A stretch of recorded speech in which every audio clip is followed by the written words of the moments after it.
It's not You're in our live. house now, too. Where's Mike's I on? was in. Bill Coleman. Yep. I think it's froze. There you go. They'll probably have everything up on the screen. No, it froze.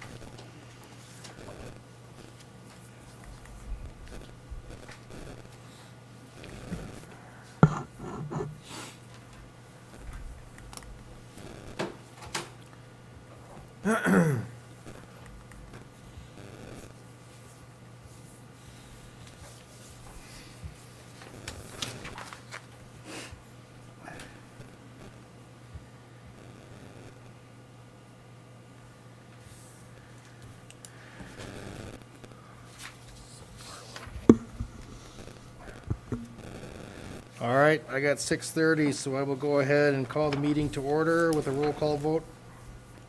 A roll call, not a vote. Here. Here. Here. Here. Here.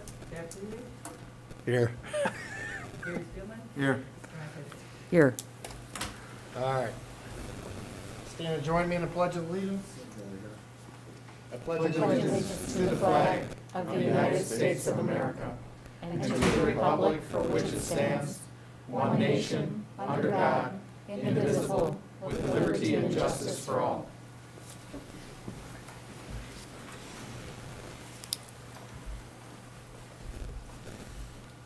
All right, we have minutes from the regular meeting on January 11th and special meetings January 25 and 26.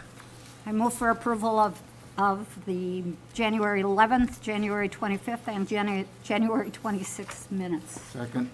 All right, we have a motion and a second then to approve the minutes from January 11, 25, and 26. All in favor? Aye. All those not, same sign.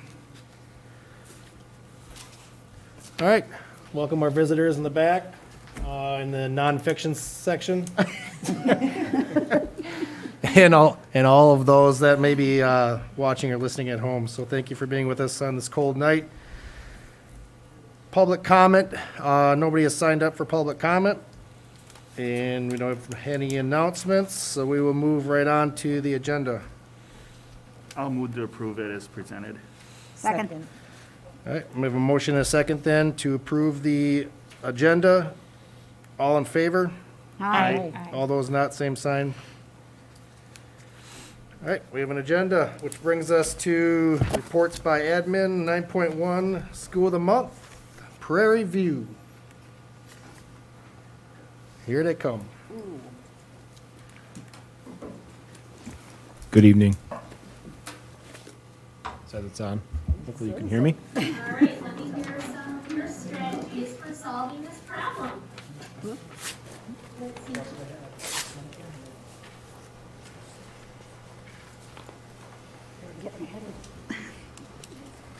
Good evening. Thank you for having us. Brandon Krause, principal, here with Ashley Jansma, associate principal. We're here to present a little bit of Prairie View. A little bit different than last year, but hopefully we've put some things together that you'll enjoy, showcase a little bit of Prairie View, and hopefully things that maybe you'll enjoy and see kind of the awesome things that are happening this school year. So just an overview of kind of what we'll talk about tonight. We're just going to touch on kind of who we are as a PV fam. Really, one of our focuses this year and one of our action steps from our school success plan is really working on establishing our why as a building, and kind of really who are we, what do we do, what are we about in service to our students and families. We'll touch on update on our school success plan. We'll share some of the progress and some of the professional development that we've implemented this year with relation to our objectives. And then we'll talk a little bit about pandemic perseverance. I'm a bit of a stickler for alliteration, so we'll just share some changes and some procedures and things that, how things have looked this year. I know some of you have got a chance to see and hear kind of how the changes have happened, but kind of showing you a little bit about what that looks like at Prairie View, and then we'll conclude our time this evening.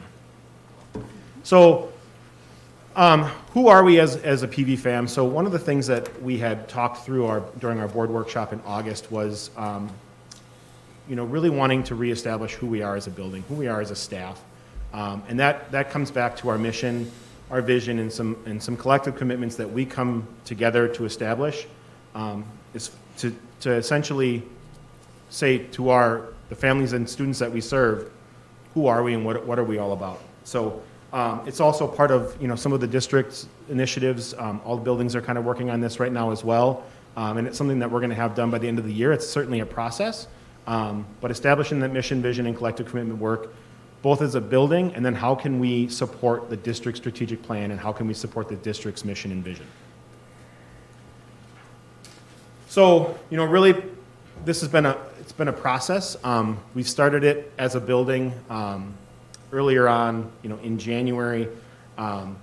Really coming back to what's our why, and you can see this quote here from DeFore, who's a big guru in some of the professional learning community type work, talking about culture and how it's about what people believe and value. So not just the people that serve our students, but our students, our families, our community.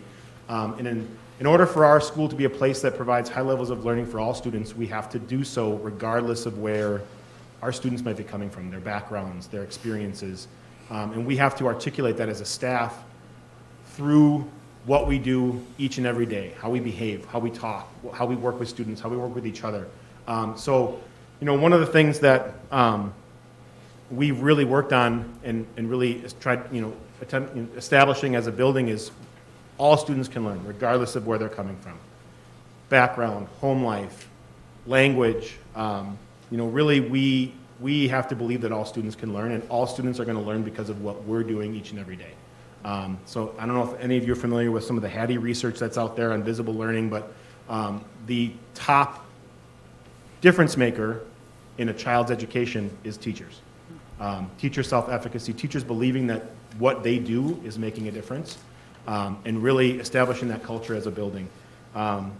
We talked back in January during some of our work when we started this, focusing on what's in our control and what's not within our control. There are certainly things that are within our locus of control as educators, and really harnessing what we can control to move the needle and to serve all of our students. So that's kind of rediscovering our why. We started this process in January with our staff, came together during in-service and really looked at missions and visions, and we looked at collective commitments, and we don't have those done yet. It's a process. We're going to have it done by the end of the year, but it is something that we as a building are building together. It's not something that's coming from a team in the building. It's not coming from admin. It's coming from some really crucial conversations that we're having as a building about what do we do and who do we serve and why do we do what we do. So Ashley will kind of go into a couple of other items with regards to the PLC structure and kind of how this all comes together with some of the other initiatives. Thank you. So again, why are we rediscovering our why together? So really when I think about this and when Brandon and I have had some conversations around this, there's really, I would say like 3 top reasons why we are going through this process. And one, it's really important that we ground ourselves as a Prairie View family in common goals, so that, as Brendan has alluded to, we are better equipped to support all of our students. And with that also directly leads back to our district strategic plan and supporting that, our mission and vision as a district.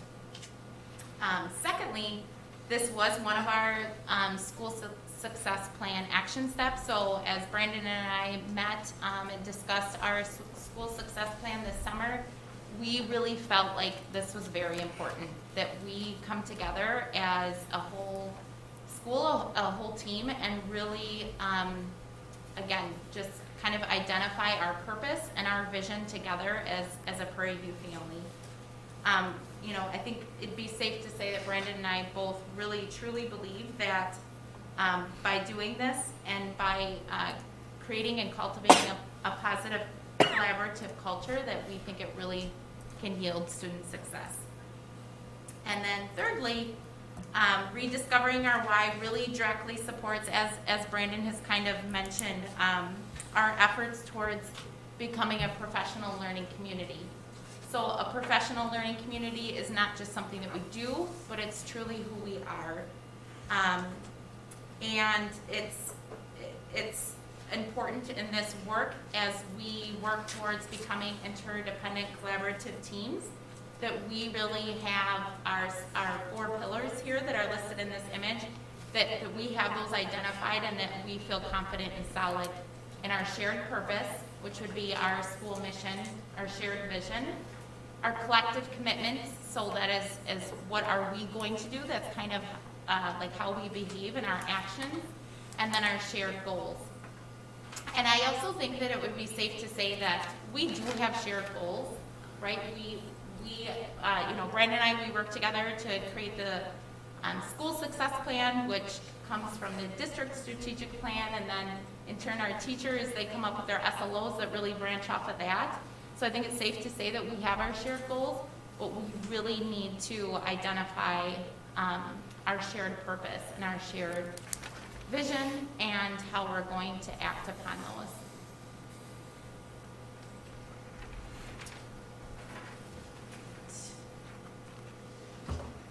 So we really officially rolled this process out with our staff during our in-service time on January 15th. We took, I don't know, the 3-4 hours to work through this. So we went over this, we went through this process as a whole group. We broke into small teams to work through this, primarily by like grade level teams. And then some of this work was also done independently. So basically, we actually really we talked through a lot of this, the importance of this work, and then we actually had some shared documents that everybody worked out of. So during that time together, our staff, we worked to answer these 3 questions. So for mission, why do we exist? So everyone had an opportunity to work with their grade level teams to really reflect on that. Why do we exist? Our vision, what must our school become to accomplish our purpose? So who must we become at Prairie View to really accomplish our purpose or our mission? And then our collective commitments, how must we behave to create the school that will achieve our purpose? So again, we kind of brainstormed and reflected on those 3 questions in small groups or independently. Since then, our leadership team at Prairie View has reviewed that work, and they have worked to kind of identify some common themes and really narrow those down to kind of really try to hone in on, okay, what are we hearing? What are we saying is important to us, and why do we exist, and how are we going to get there? So as Brandon had noted, it is a process, so this is the start of the process. Again, we've kind of done it together. Our leadership team has taken a glance over it, and then our plan is to continue to work on this together as an entire staff at some of our future building meetings.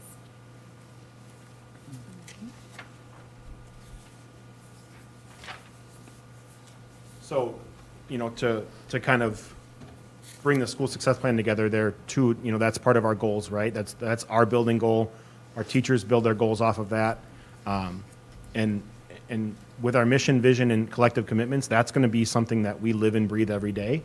When we need to hire new staff, that's going to be part of what we're looking for in staff, is who is going to align with our mission, vision, and collective commitments, so that we are hiring the staff that are going to live and breathe kind of what we've determined as a staff. And it's not going to be a one and done.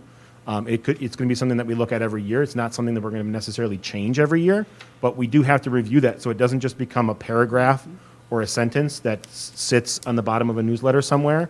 And when you ask someone, they couldn't tell you what it is. It's going to be a living, breathing, again, mission and vision and collective commitment. So going to our school success plan, just a brief, quick overview of kind of where we were at. These are our objectives that we shared at the board workshop in August. We have 3 objectives. One was to increase proficiency on the iReady exam in vocabulary.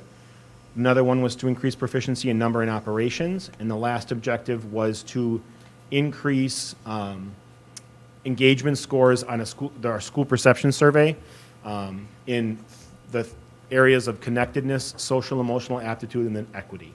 And then again, in turn, doing that will support our objectives 1 and 2. So just a brief review of our data that we looked at. We looked at historical data, but this was our data from our fall iReady.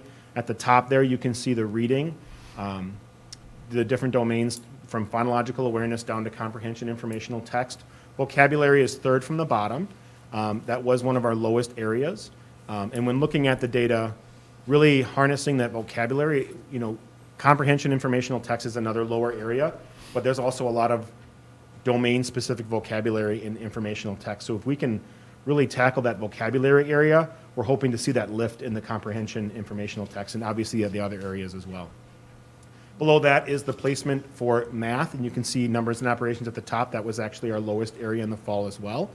And then the bottom is the school perceptions. So the top where it says Prairie View, that top line, those were the different areas that the school perception survey, the scores from last spring when our fifth graders took it, compared to the state in grade 5. So if you remember, that survey is only given to fifth graders. What we did at Prairie View is essentially we made the same survey in the fall, but we only focused on the connectedness, social and emotional aptitude, and equity questions, and we gave all those questions to students in grades 2 through 5.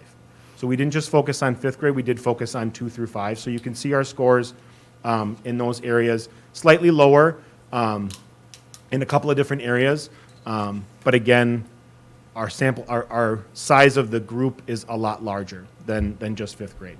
So to review some kind of where we're at right now with our winter data, so for reading, overall, we're at 51% of our students that are in what iReady considers the green, which is that proficiency or on or above grade level. That's up from 27% in the fall. Specific to vocabulary, 41% of us are in the green, and that's up from 29%. So if you remember, our goal is to get 80% in the green. For math, we went from 20% overall to 46% proficient. Numbers and operations, we went from 23% to 58%. And actually, in the fall, numbers and operations was our lowest scoring domain, and in the winter, it's our highest when compared to the other domains. School perceptions, we had 137 responses in fall, 162 responses in winter. We did get quite a few students back at semester, so I expected our group of students to increase. So you can see our overall score connectedness went down a little bit. I've noted on there what was our highest scored question and what was our lowest scored question for each one. So you can see students really feel they belong at our school. And then the lowest is they participate in one or more clubs, sports, and activities. That one is predictably lowest, given kind of where we are right now with the pandemic. That's not a total surprise. We typically, we expected to see that. Social emotional aptitude, we were down a little bit. Students really have empathy. You can see there they feel sorry for others when they're hurting.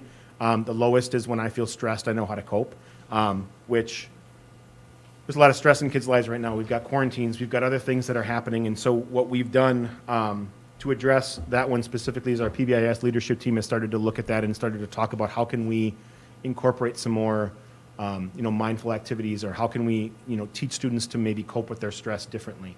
And then equity down slightly. Students feeling that all students are held accountable for their actions and behavior. Lowest, I'm respected and treated fairly at school. And again, our PBIS leadership team is looking into that as well, as how can we ensure that all students are feeling respected and treated fairly at school. Also, our teachers right now are in the process, typically in the past we might have done a book study, which is maybe more of a long drawn out study of an educational text. We decided to scale that back a little bit. We're having staff listen to podcasts on some of these specific areas, an hour-long podcast, and they're reflecting on that podcast in small groups. And what they're doing actually next week at our staff meeting is coming together in groups and talking about what did they learn, and then we're going to continue that process throughout the rest of the school year. So I want to show you just a little bit of what are some of the professional developments. How has that impacted our teaching at Prairie View? So back in the late fall, early winter, we talked a lot about Jennifer Saravallo's vocabulary strategies, and teachers were given some of those strategies, and we shared some of those strategies at our collaborative teams about how to incorporate vocabulary instruction, both from an engaging standpoint, but also from the standpoint of students learning new vocabulary. And then So we'll watch that video briefly. It's just a 2-minute video of a 4th grade classroom, Mr. Stern's classroom. They are playing the game Sequence, which is, if you're not familiar, it's similar to like a tic-tac-toe, where students are giving clues to other students about the vocabulary words. So we will watch that here.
So that process continues. Essentially what the students in the audience are doing is they're giving the definition, and the students at the front have to come up with the vocabulary word for the week. And then they get the table tent and they have to get 3 in a row, either diagonal, up and down, like tic-tac-toe is. Just one example, our teachers are using many different engaging strategies to teach vocabulary, to incorporate that across the disciplines. So it's not necessarily an isolated skill, but it's something that they're learning throughout science, social studies, math, reading.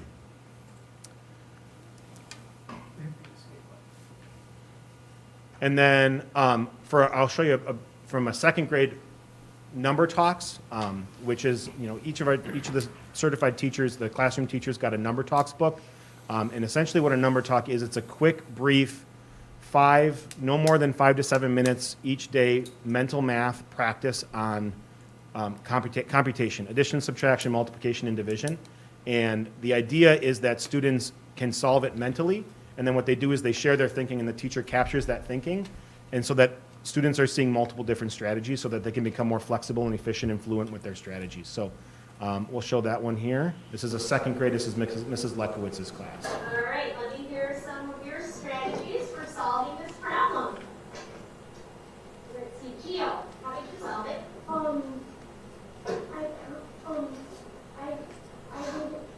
I was thinking of 8 + 8, and then I counted on, and I figured out it was 16. All right, so you counted on. Did you start at the number 8? Yes, And then you counted on 9. 8 more. Okay, so then you counted on 9, then 10, 11, 12, 13, 14, 15, and 16, correct? Yep. Okay, so then this is 8 more. So you counted on. All right, let me hear some other strategies for how you solve. Samantha, you counted by 8s. Do you mean you skip counted? Is that what you mean? So Samantha,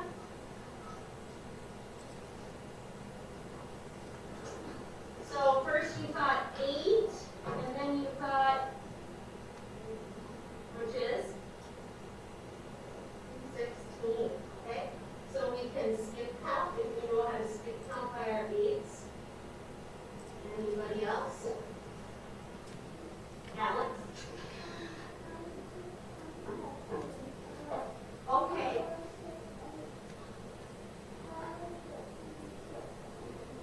All right, skip counting by 2s. Now, if you skip count by 2s, how many 2s do you skip count to get 8?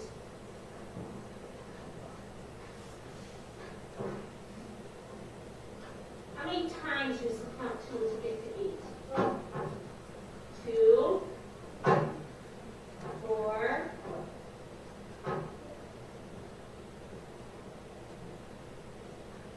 8. So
And then to wrap that up, what teachers will have a conversation with students about is, okay, now what's most efficient, right?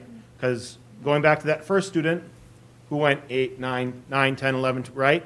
And then the other student who can just take 2 from the 6 and make it a 10, or from the 8 and make it 10 plus 6 instead of 8 plus 8. So making it off of a decade number, a friendly number versus, 9, 10, counting with their fingers. So they talk a lot about what's most efficient, but again, it's not necessarily teaching, like you have to use the strategy. The point of a number talk is to see that students have multiple ways of thinking and that they have to choose what's most efficient for them because that'll build their fluency. So that is just some professional development, how that's been incorporated into our classrooms with related to our school success plan.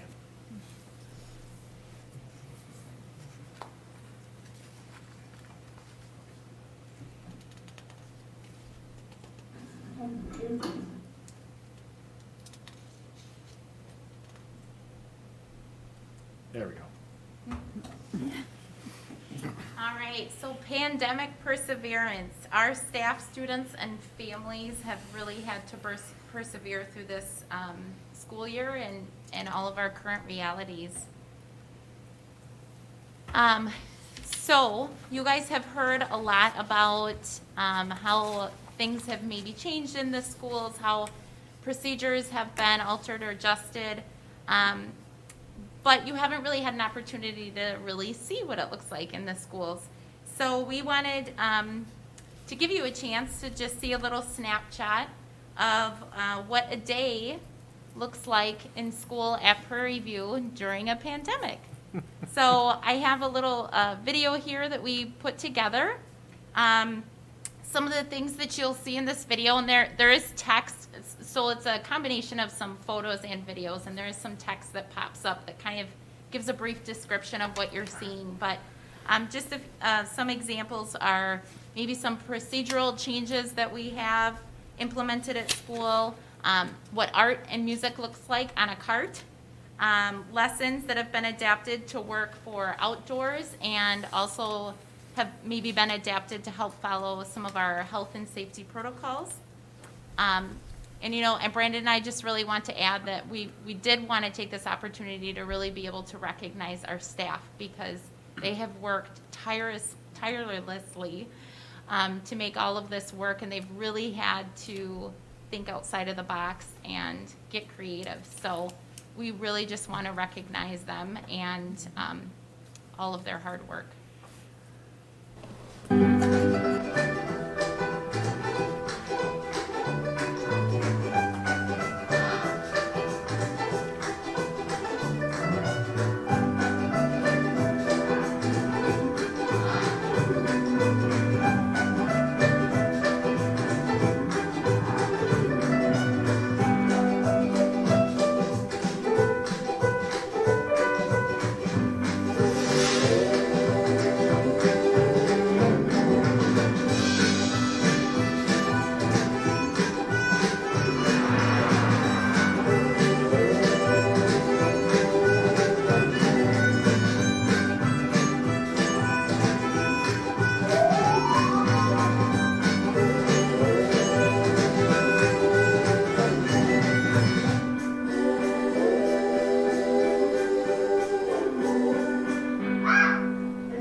What word did you find?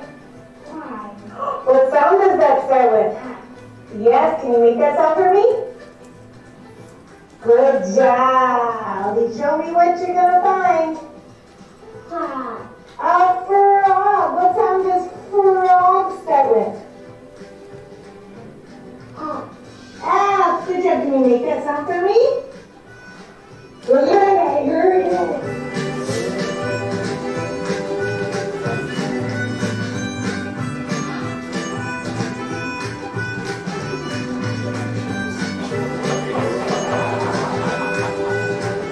Here we are with the outdoor calculator doing 4 times 6. Good luck. 4 times 4 times 6 equals 2, 4, ding ding, 7 plus 5.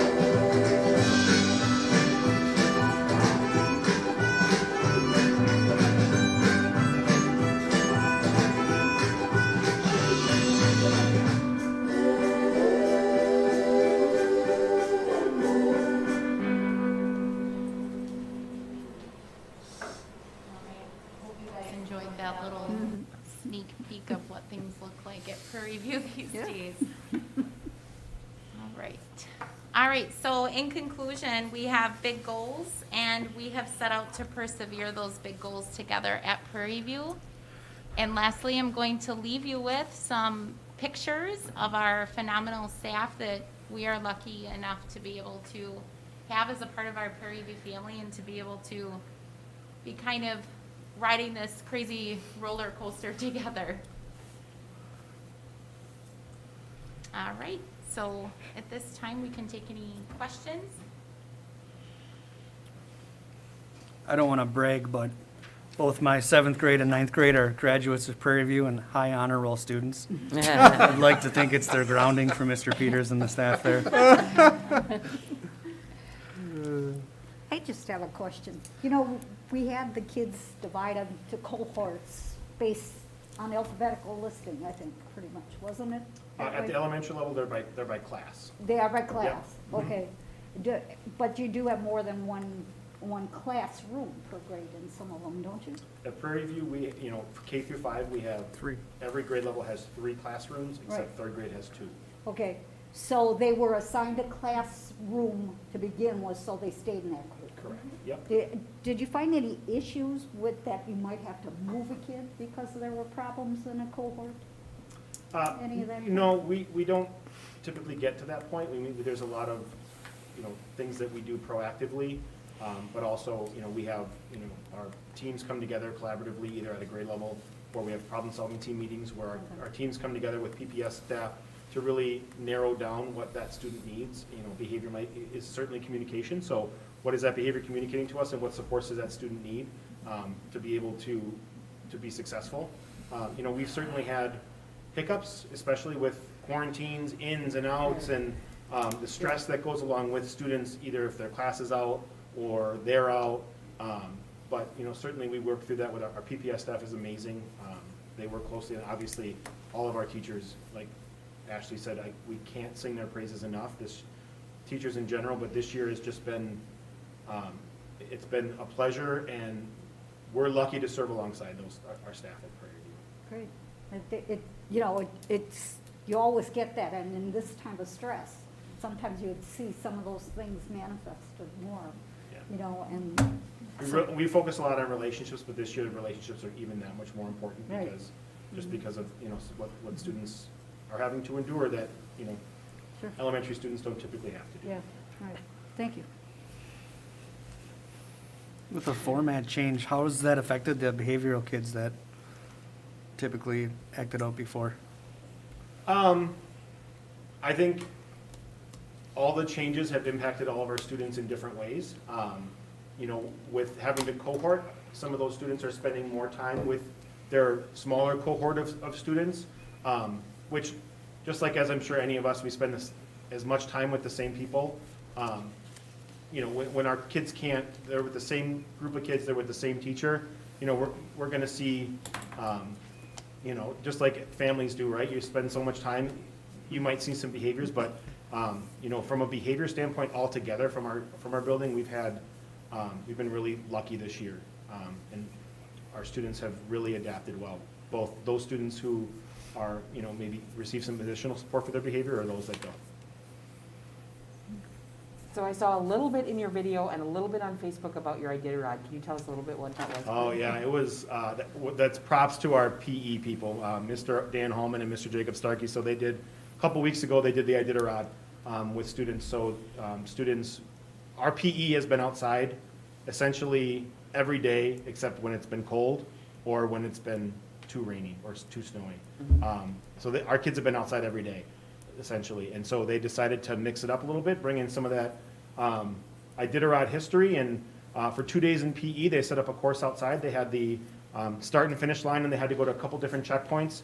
One checkpoint was a lookout tower. They had to climb a snowbank and look out. One, they had to go to, they had to get fishing equipment. So they get their fishing equipment at the second one, and then they go to the third one, and then they have to fish. So they shoot tennis balls into a barrel. And then their last checkpoint was Yellow Mountain, it was called, but it was just an A-frame, net where the kids had to climb over and down. And 2 students would pull, and 1 student would ride. And then they would get a chance to do that, and they had to try and be the fastest time in class. So each class got to do it. They did it right for 2 days in PE, and kids loved it. It's great to be outside, but even greater to have a little bit of competition too, so. Yeah, I love to see what you've done. That was our first chance to see what goes on, and I really enjoyed it. It was good. Thanks. I think the other thing that kind of sticks out to me, and then not just in Prairie View's presentation, but all the presentations we've had so far, is the high amount of adaptation that you guys have given to any individual. I mean, especially this year, right? So this year is all totally different, and each of our schools have adapted, and adapted in a way to continue a high level of learning for the kids. And all the presentations we've seen so far, I mean, the kids seem like they're having a blast, and they're having a blast learning, which is very important. So I congratulate you guys at Prairie View, but all our schools for continuing that adaptation and keeping it fun for kids. Absolutely. Yeah, I like the outdoor mathematics. Oops. Yeah, our PE folks, so Yeah. in service, they drew with some like blacktop paint. They drew several different things on our playground that So- kids could use Yeah. just to increase some more of that mobility and physical play Yeah, outside. and then you can utilize it, you're learning and not even realizing it by having that kind of fun. Yeah. Good job. Any other questions, comments? Thank you. All right. Thank you both. Thank Very you very nice. much.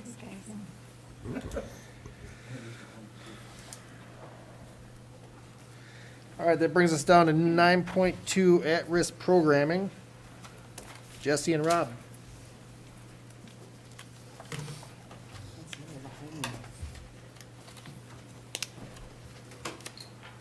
Good evening. At-risk programming has been a topic, as you know and understand, for the last several months that we've been talking both at board business meetings and at teaching and learning committees to go through the process of our thinking, receive feedback on that, and continue to refine that. So through that process, we're going to provide a brief presentation for you tonight, but ultimately we're going to start with a recommendation and then provide that, again, an overview of the rationale that has landed at that recommendation. So the recommendation before you tonight is that the Don Smith Learning Academy entity sunsets at the completion of the 2020-21 school year, merging with the existing Beaver Dam High School entity. And one thing that I want to reiterate with that is that doesn't mean that there would not be any off-site programming. It means that we would operate as one entity, and we'll go over the rationale through that. But that is just something I want to point out for the public and for you right off of the bat. So as we review where we've been and where we're going, you've seen this slide as board members a number of times, but we want to reiterate. Who are we talking about when we talk about students who may be at risk? So just regrounding in the students that would receive at-risk services. And those are dropouts or students who have 2 or more of the following. They are 1 or more years behind their age group in credits, so that's attached to high school only. 2 or more years behind their age group in basic skill levels, which can go down to lower grade levels. Particularly at risk is usually identified 5th grade plus. Habitual truants, they are parents, adjudicated delinquents, and or 8th grade pupils whose score in each subject area on the state assessment was below basic. So that would be in the forward exam during their 8th grade year, or failed to be promoted for whatever reason to 9th grade. And this is not specific to us. This is reflected in our policy, but it is through the DPI guideline, which is a result from state statute as well. So again, this is the population of students that we would regularly screen and determine who needs at-risk services. Hello. So our work with at-risk programming and the changes we want to make do align with our strategic plan. So specifically, as we look at 3 of our core strategies and strategic objectives, we really want to focus on student growth and achievement, especially for our students that are identified as at risk. We need to make sure we have equitable delivery of services for them and that we are supporting their social, emotional, physical, mental health needs. Also, it will support the strategy of staff effectiveness and development. As you'll hear a little bit more coming up, one of the pieces with helping to make sure that our students that are at risk are making progress is the regular monitoring of their progress and monitoring of their data. Then it also does connect to our district and community engagement, because as we develop more at-risk programming for our students, we want to increase their ability and our partnerships with local businesses or colleges or organizations to have opportunities outside of the school setting. This continuum of services, we believe you've seen before. I'm going to speak to the top part because as we've gone through and worked with DPI and our consultants, as we've studied best practice in supporting students that are at risk, those 4 ideas up in the italics on top really are our guiding principles. So again, that data tracking, making sure that we know how students are doing and that we can monitor and we can then intervene quickly if they are struggling. Increasing the adult-student connections. Again, we know that we have to build those connections, and we have to build more of those connections as students have more reasons they're at risk. Having a relevant curriculum for our students, and then making sure that we provide smaller learning opportunities for students as they need it. And a review and addressing the lower portion, the chart portion of this slide, as we look at those best practices and how they're related, we want to make sure we're offering opportunities on the left side for students that are preventative in nature. In other words, opportunities that hopefully prevent students from becoming at risk, help students be academically successful, or as they become at risk, help get them back on track for graduation very, very quickly with expediency. However, we know that some students may not be successful even though we intervene early. And so we know we will need specific at-risk programming, such as what DSLA offers currently, the self-paced credit recovery, but we want to diversify those options for students. Not all of those options would be in place next year, but those options or similar options are a goal for us to continue to implement. And we also have to, as we've mentioned before, make sure that we are being responsive to our students. So we need to be screening our students and find which programs we need to go after because those best fit students. But again, the philosophy is that we offer a variety of options so we can get a better match for our students. And we want to serve as many students as possible on the left side of this diagram, as close to traditional programming as is appropriate for that student.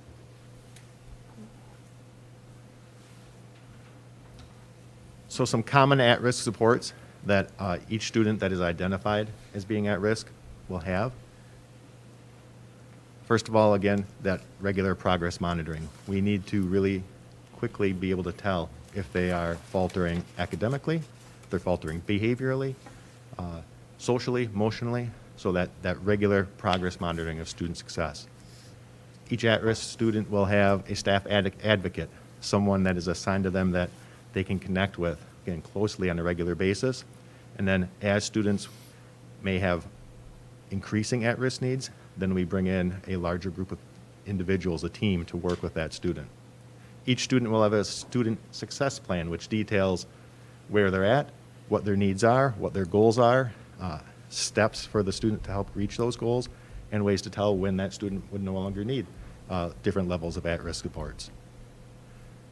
Most students will need some type of modification to a traditional school day. That's part of why they would be at risk. So whether that's starting times, ending times, where their school day is located, where they do some of their learning or some of their lunch, different components of their school day. And then there will be an administrator that's assigned to focus on at-risk students and services as part of their role. So the rationale, and we've talked about this before, I believe, as well. Why are we making this recommendation? The idea of unifying those services is because it's going to provide a more equitable delivery of services for our students that are at risk. They will have access to more staff with specialized content training. They will have access to more courses, programming, clubs, extracurriculars than we have currently. And there'll be greater flexibility within their day for specialized instruction, specialized services, as well as traditional. So again, that goes back to our strategic plan, and it aligns with our strategic plan, and really we feel it's what's best for our students. So a little bit of background. At times, people may feel that decisions are being rushed. Really, this is a process that began 18 months, if not longer ago. I remember 2 summers ago at the ESC working with Sandra David as she shared some of the information that came from DPI as the Don Smith Learning Academy was identified multiple years not meeting graduation rates according to the Every Student Succeeds Act.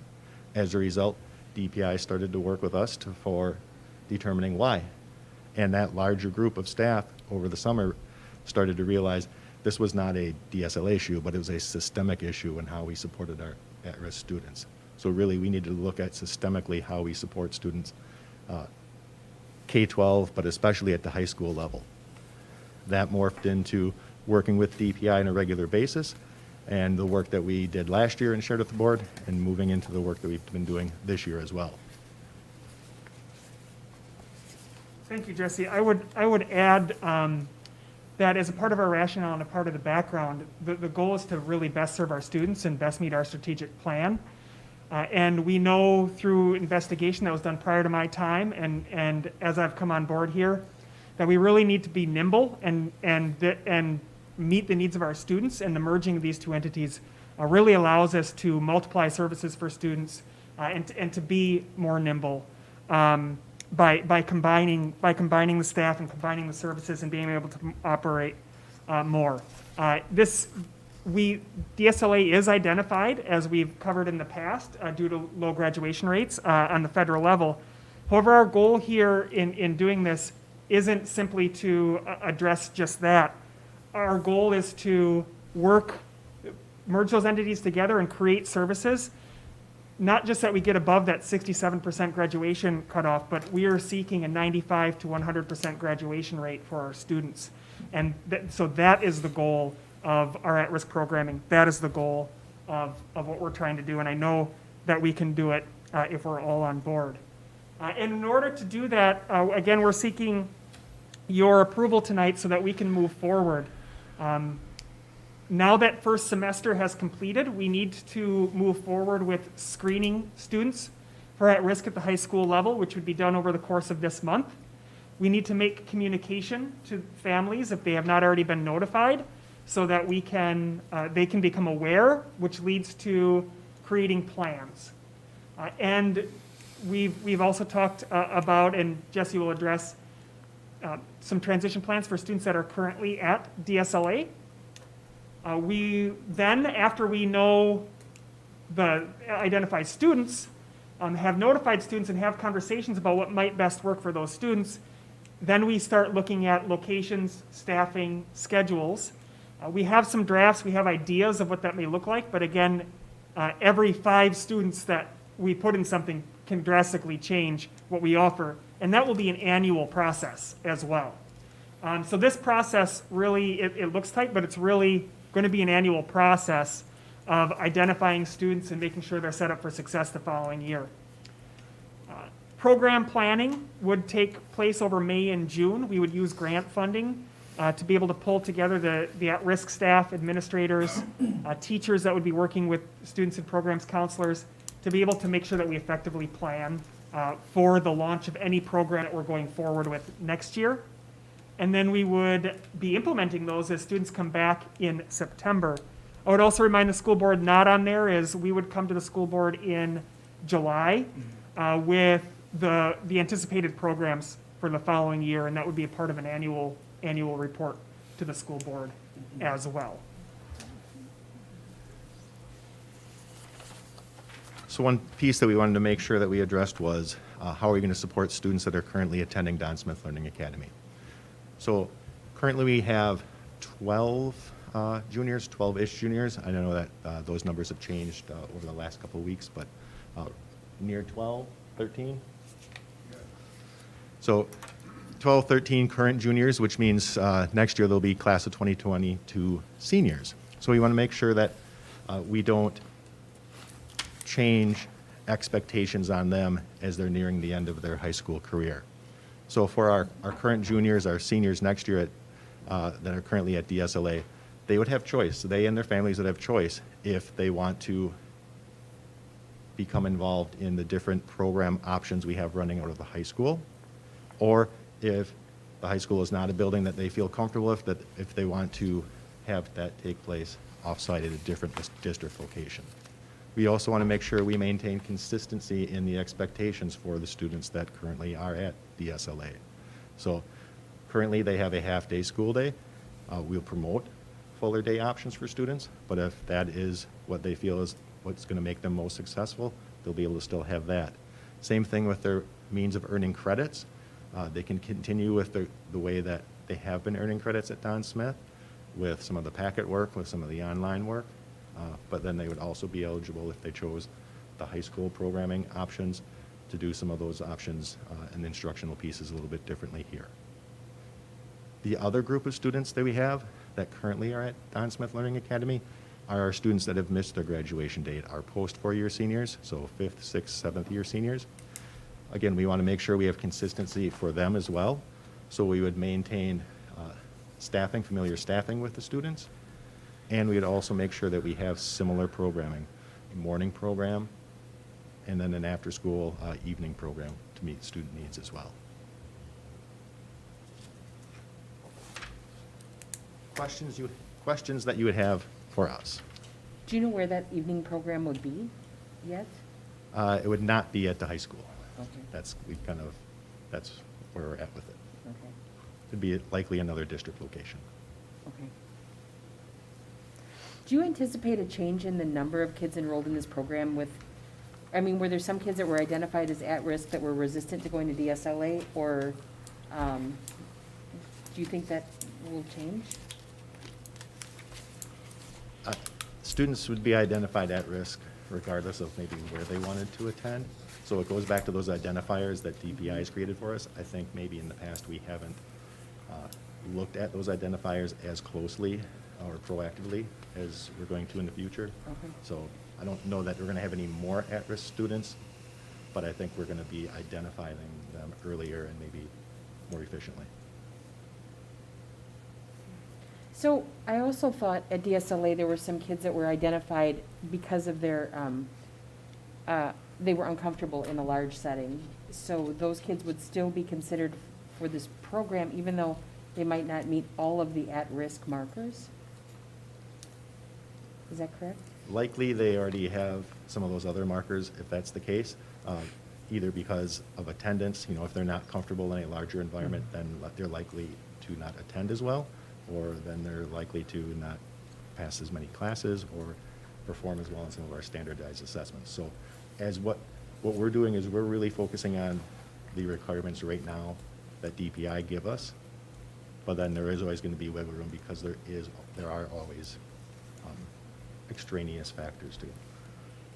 But as we go through and we highlight and start to identify the students for at-risk programming, we're starting with the identifiers that DPI gives us. Okay. And to identify the students, how does that happen? You get input from teachers saying that this one, you look at specific, report card grades or Yeah. and what age do you really start with? That's a good question. So we're actually having a meeting later this week with some of our staff at the high school, the middle school, DSA level to go through that more in depth.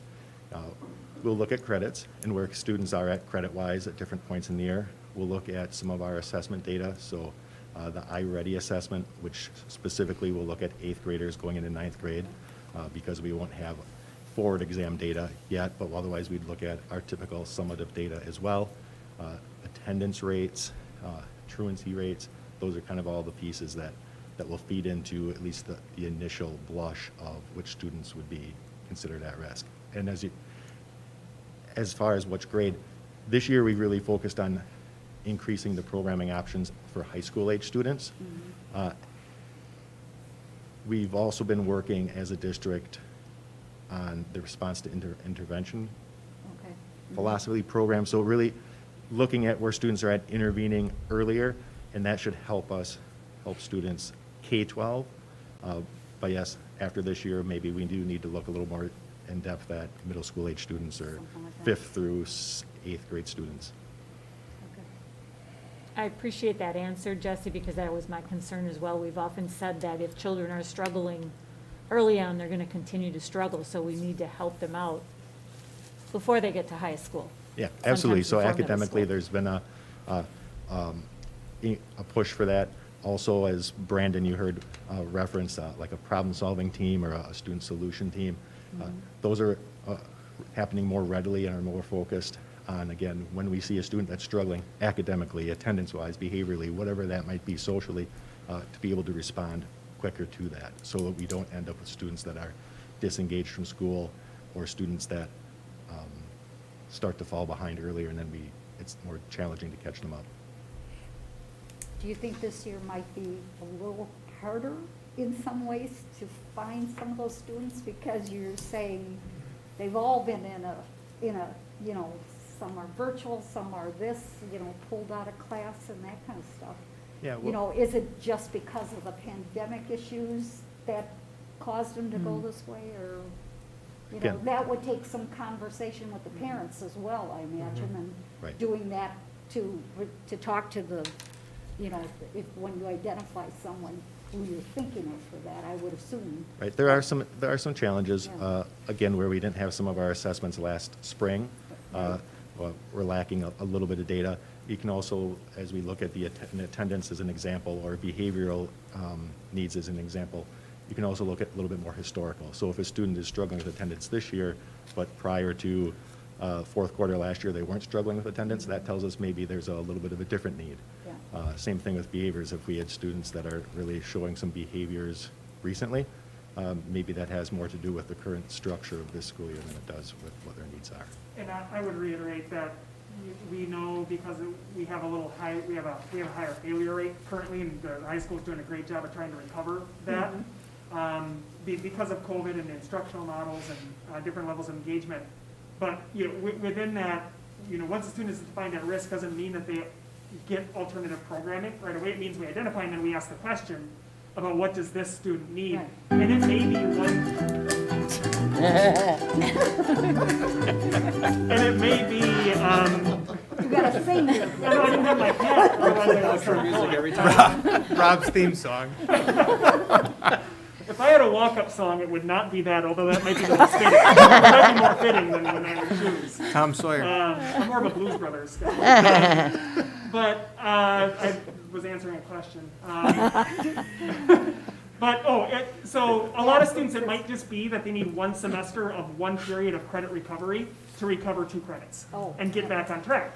Sure. And or it may be, we notice it's something more that they're gonna need an ongoing support. They're gonna need an alternative program, which makes this work very difficult, but it makes it very important. Yeah. Because we just don't say, if you fit this, you get, you know, if you're A, you get B, if you're C, you get D. It doesn't work like that. It's about conversations, and really knowing the human, and finding out what the best fit is going to be for that particular student.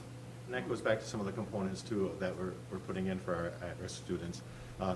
The individual student success plan. Some students, it's more monitoring. We're like, okay, we need to watch the student because it seems like they have started to slip with their attendance or have started to slip with some of their behaviors or academics. And we need somebody to check in with them once in a while. Other students, it might be they have very specific needs, and we have multiple people that have to connect with them daily or multiple times a day. Could you go back, Jesse, to the grid?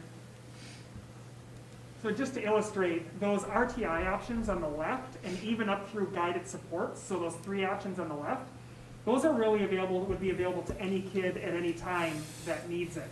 When we go beyond that, so kind of from guided support can be a mix, Then when we go over to cross-content studies, we're really talking about some alternative pathways, that we're really talking about students that may have some significant at-risk needs. Now, credit recovery can be kind of on the left too, but the one that's listed there, self-paced credit recovery, we're thinking of kind of what DSLA has now as a full program and the only thing the student is doing. But that extended learning opportunity would really be the student that needs 1 period a day to recover 2 credits or something along those lines. So I think that helps think about that a little bit too. Yep, right, thank you. Absolutely. I really appreciate all of the conversations that you put into this over quite a period of time. I know you've worked on it longer, and I'm really excited about this because I think the ability to help so many more kids than we've been able to help before in different ways. And that you took not just the problem, but addressed it broader. So I'm really excited about the potential of this for helping everybody. So I'd like to make a motion that the Don Smith Learning Academy entity sunsets at the completion of the 2020-21 school year, merging with the existing Beaver Dam High School entity. Second. All right, we have a motion and a second, and I believe, roll call vote? Roll call vote. Yes. Yes. Yes. Yes. Yes. Yes. Yes. Yes. Thank you for your time. Thank you for the endorsement of our work, and I just want to reiterate that there is great work that goes on at Don Smith Learning Academy, and we're going to continue that work. But in fact, what we're trying to do is multiply that work. So I just want to give those folks their due as well. I was going to say the same thing, that Beaver Dam as a school district, especially going with the Don Smith Learning Academy, recognized the need for this kind of thing. And this is just expanding on that and digging deeper. So appreciate everything. And Dan, everything that went on at Don Smith.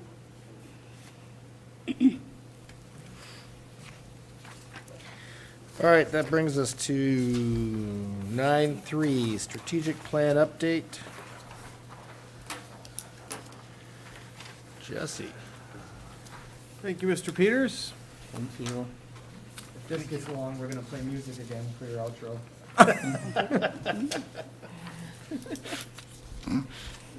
Good evening.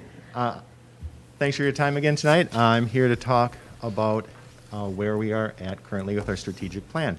I have a data sheet that you had an electronic version of, but I also thought it'd be nice to have a hard copy. When we get to that point, I'll refer to that a little bit more. So, a quick review of our strategic plan components. We have our strategic objectives, our five-year strategic objectives, and then everything nests under those. So the main components under those are our strategic metrics, which we'll go into tonight for an update, our school success plans, which we'll get an overview on, and you've heard all of our schools of the month talk about those a little bit more. Nestled under the school success plans are the principal, school learning objectives, and then this teacher, student learning objectives. And then another piece is our district strategic actions, which are annual goals. So again, a quick review of our strategic plan strategies and objectives. We have our 5 core strategies related to student growth and achievement, staff effectiveness development, facilities and operations, district and community engagement, and then we have our 7 objectives that go along with those. So I'm going to spend the first part talking about our district strategic actions and a quick update on each of those. Our first DSA relates to ELL programming. So it's to refine and enhance ELL programming and support to achieve greater equity in education. So Mr. Meyer and his team have been leading this, and we have an ELL program review team that has met. Part of that team includes staff members, part of that team includes parent feedback, and I believe there's even a student feedback with some of the pieces within that team as well, Mr. Meyer, or not? Student feedback? Yep. Via teachers. Via teachers, thank you.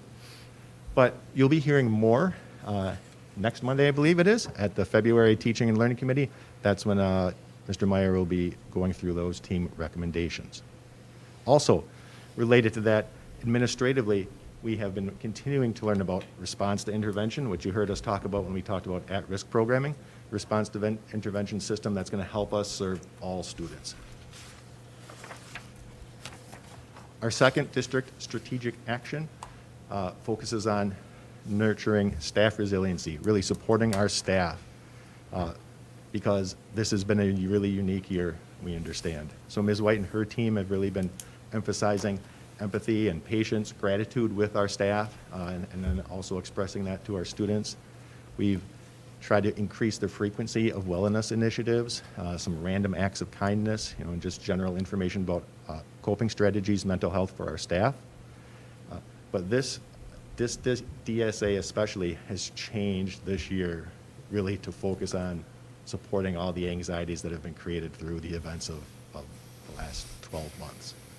So again, really trying to support our teachers because we know all of our staff members are doing so much for our students. Our third DSA focuses on standards. So working to define, align, articulate essential standards.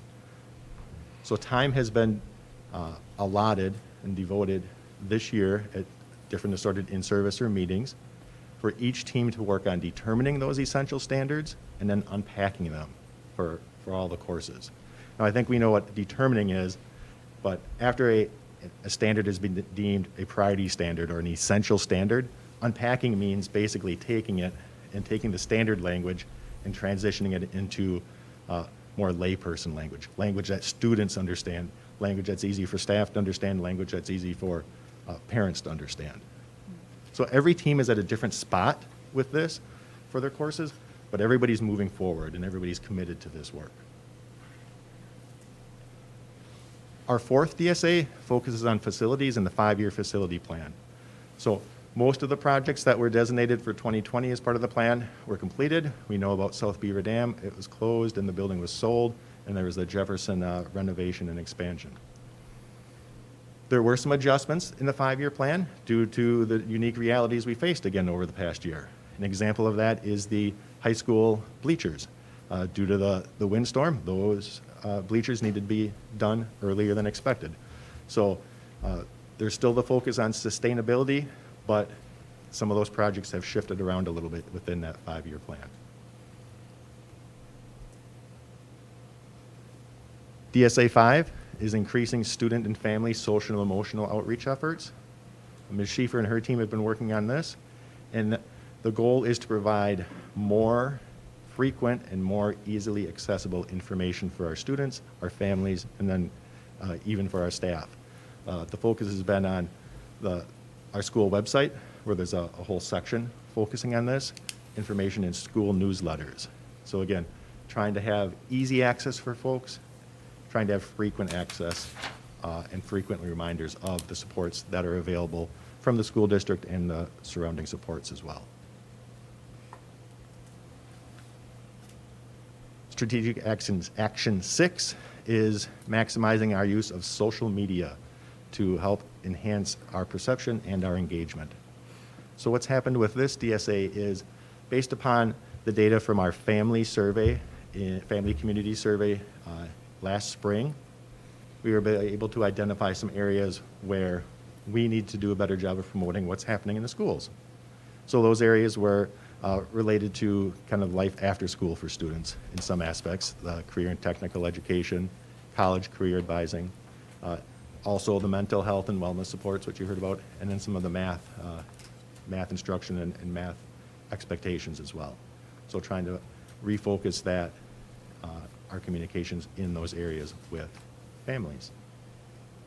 So that's a quick overview of our 6 strategic actions. Are there any questions related to the DSAs before I would move to another section?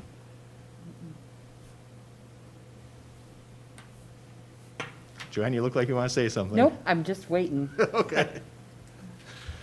So next I'm going to move into our metrics. And again, you have a data sheet there with a little bit more hard numbers on than what I'm showing up in the presentation, but I'm going to run through our metrics and give you updates as well. So first we have what I would call our operational metrics, which are enrollment and financials. So overall, our enrollment continues to decline, slowly but steadily, and that follows state trends as well. But our open enrollment numbers have remained steady. So talking a little bit more about enrollment, At the elementary level, this 5th grade group is our last, what I'd call, quote-unquote, large group, over 250 students. All the younger grades after 5th grade, we are more in the 200s to 230s. So as they move into, those 5th graders move into middle school next year, our middle school is going to see similar population, but after that, they'll start to see slowly declining enrollment at the middle school. And then 3 years from now, the high school as well. Financials, our mill rate has continued to decrease and putting us in a happy space compared to our comparables. And we've been able to increase fund balance a little bit each year too, working towards our goal of fund balance.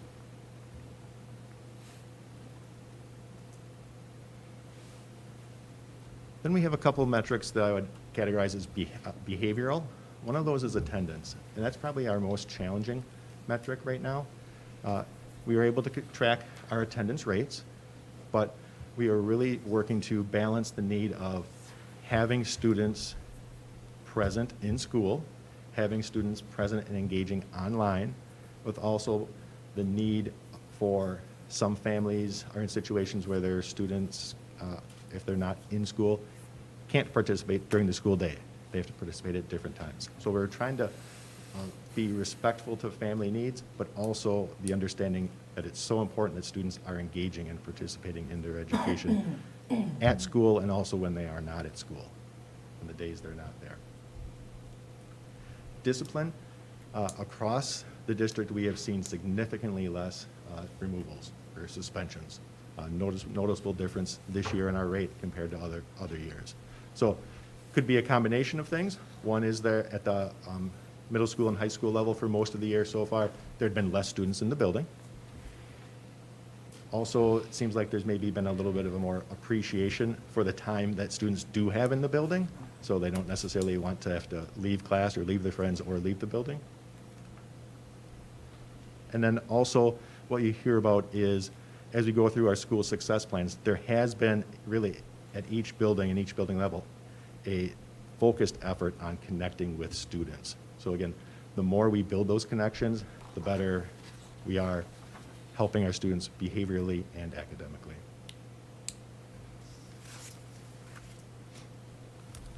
Then we have some metrics that would be categorized as engagement.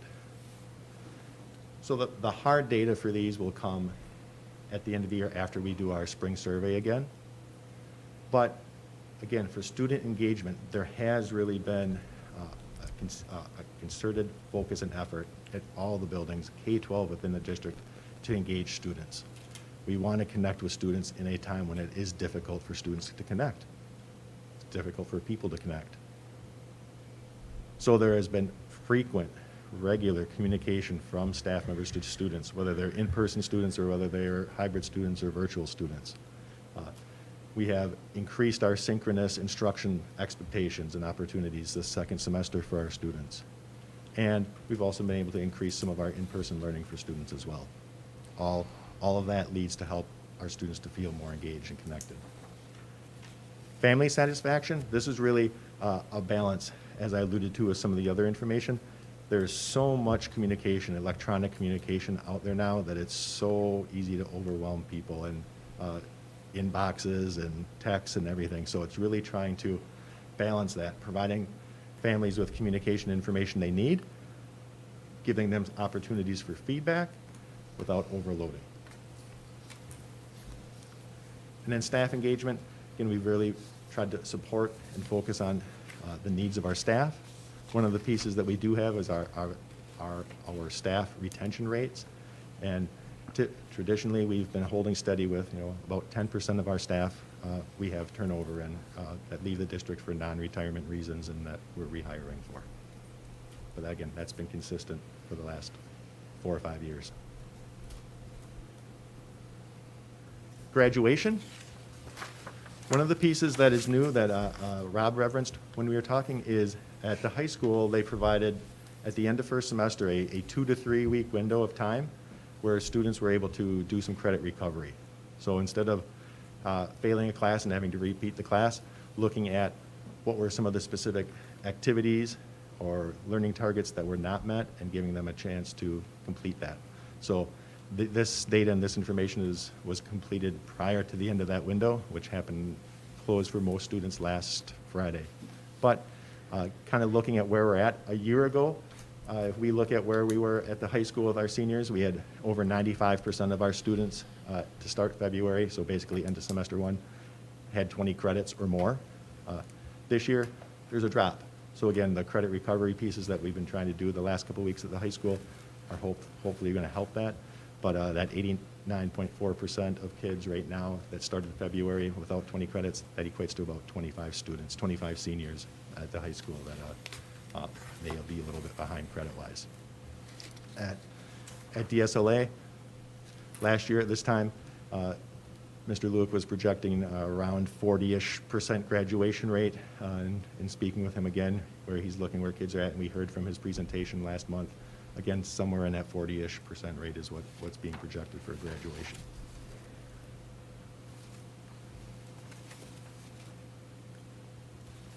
Now I'm going to get into a little bit of academic information. I'm going to spend just a little bit more time on this and then also on the math chart because there's a little bit more information in it.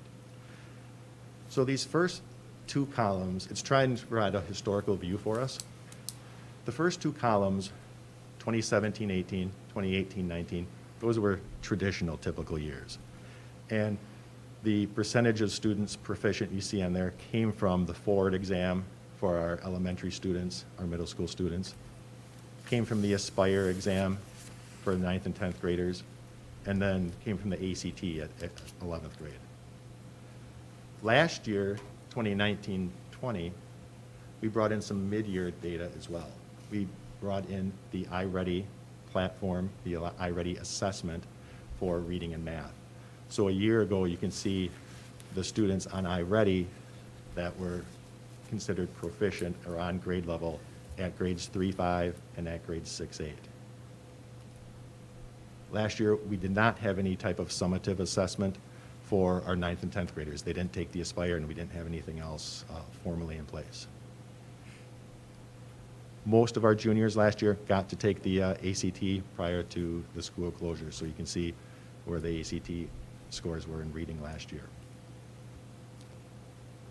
Before I get any further, I'm going to talk a little about, I forgot to mention, some of the trends that we're seeing nationally in reading, in math, and how the school closure last spring and even this year has impacted student growth and achievement.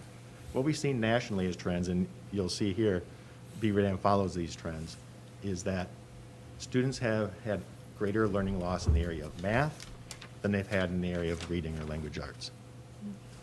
We've also seen that younger students have had greater learning loss than middle school, high school students. So as I go through this data a little bit, you'll see BDUSD is following in that trend.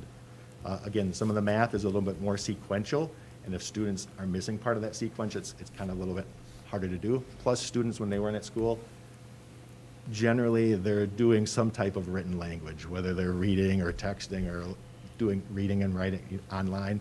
They're a little bit more engaged than they were in math.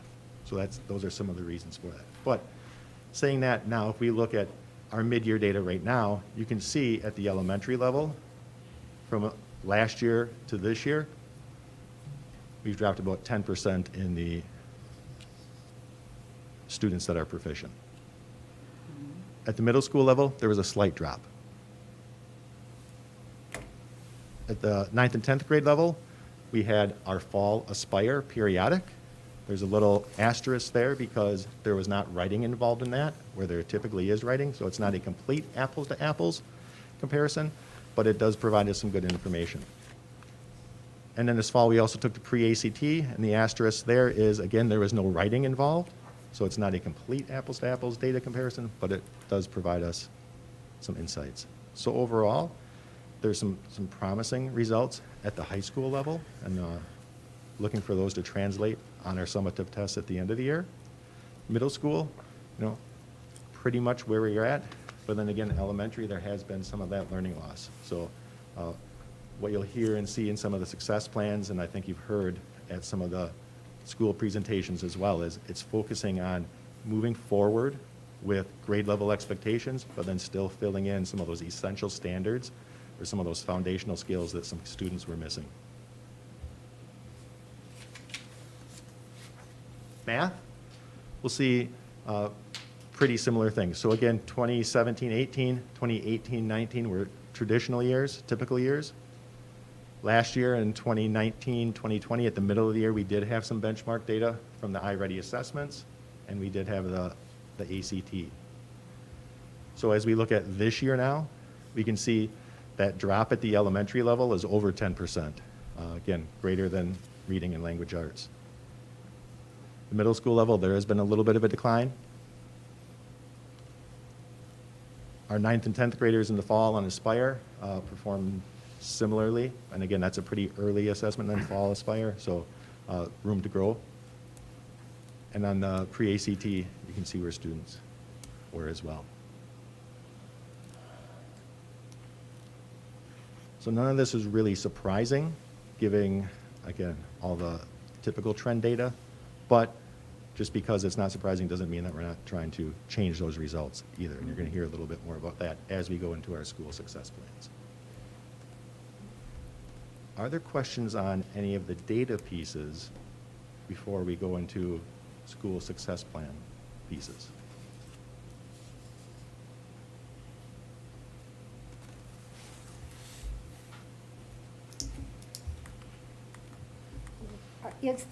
What type of testing is still expected going forward for the kids? All the state and federal tests are still required. They are still So required. that means access testing, K-12, for any of our students that have are identified as English language learners. Okay. That starts, the window starts at the end of February. Okay. And I'll also say all these testing requirements require students to come on site. So where we were able to do some of our fall Aspire periodic kids could do at home, iReady, our virtual students can do at home.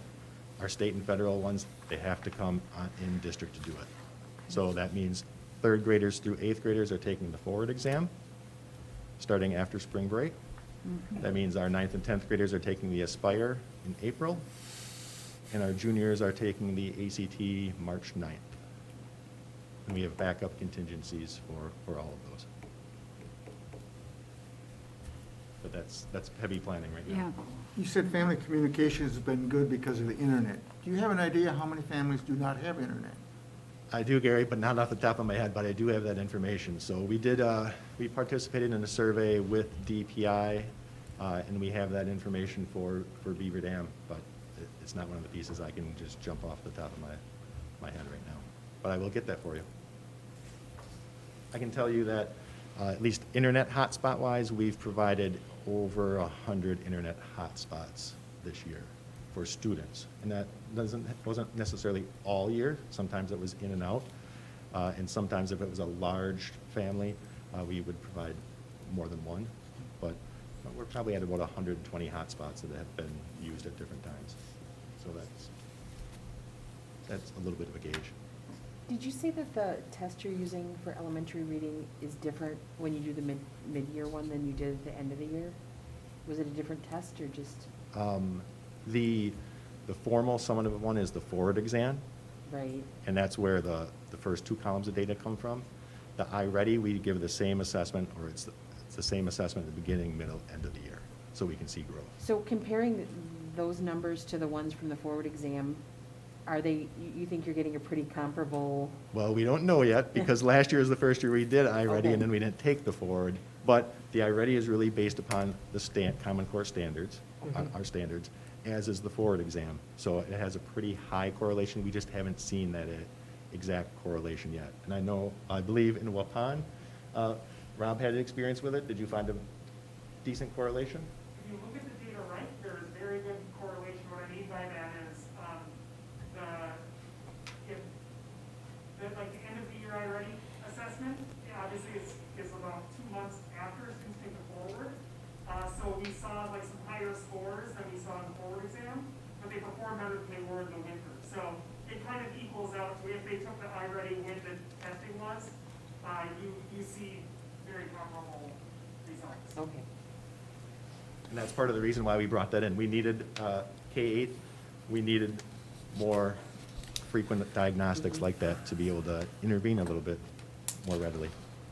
Well, sure, that would probably, kids who might be scared saying they're taking a test, if they've had some experience with one, then the forward exam wouldn't be quite so stressful. True, and the format's not exactly the same, but they're generally multiple choice questions. They're on Yeah. the computer, and, you know, kids do get used to that then.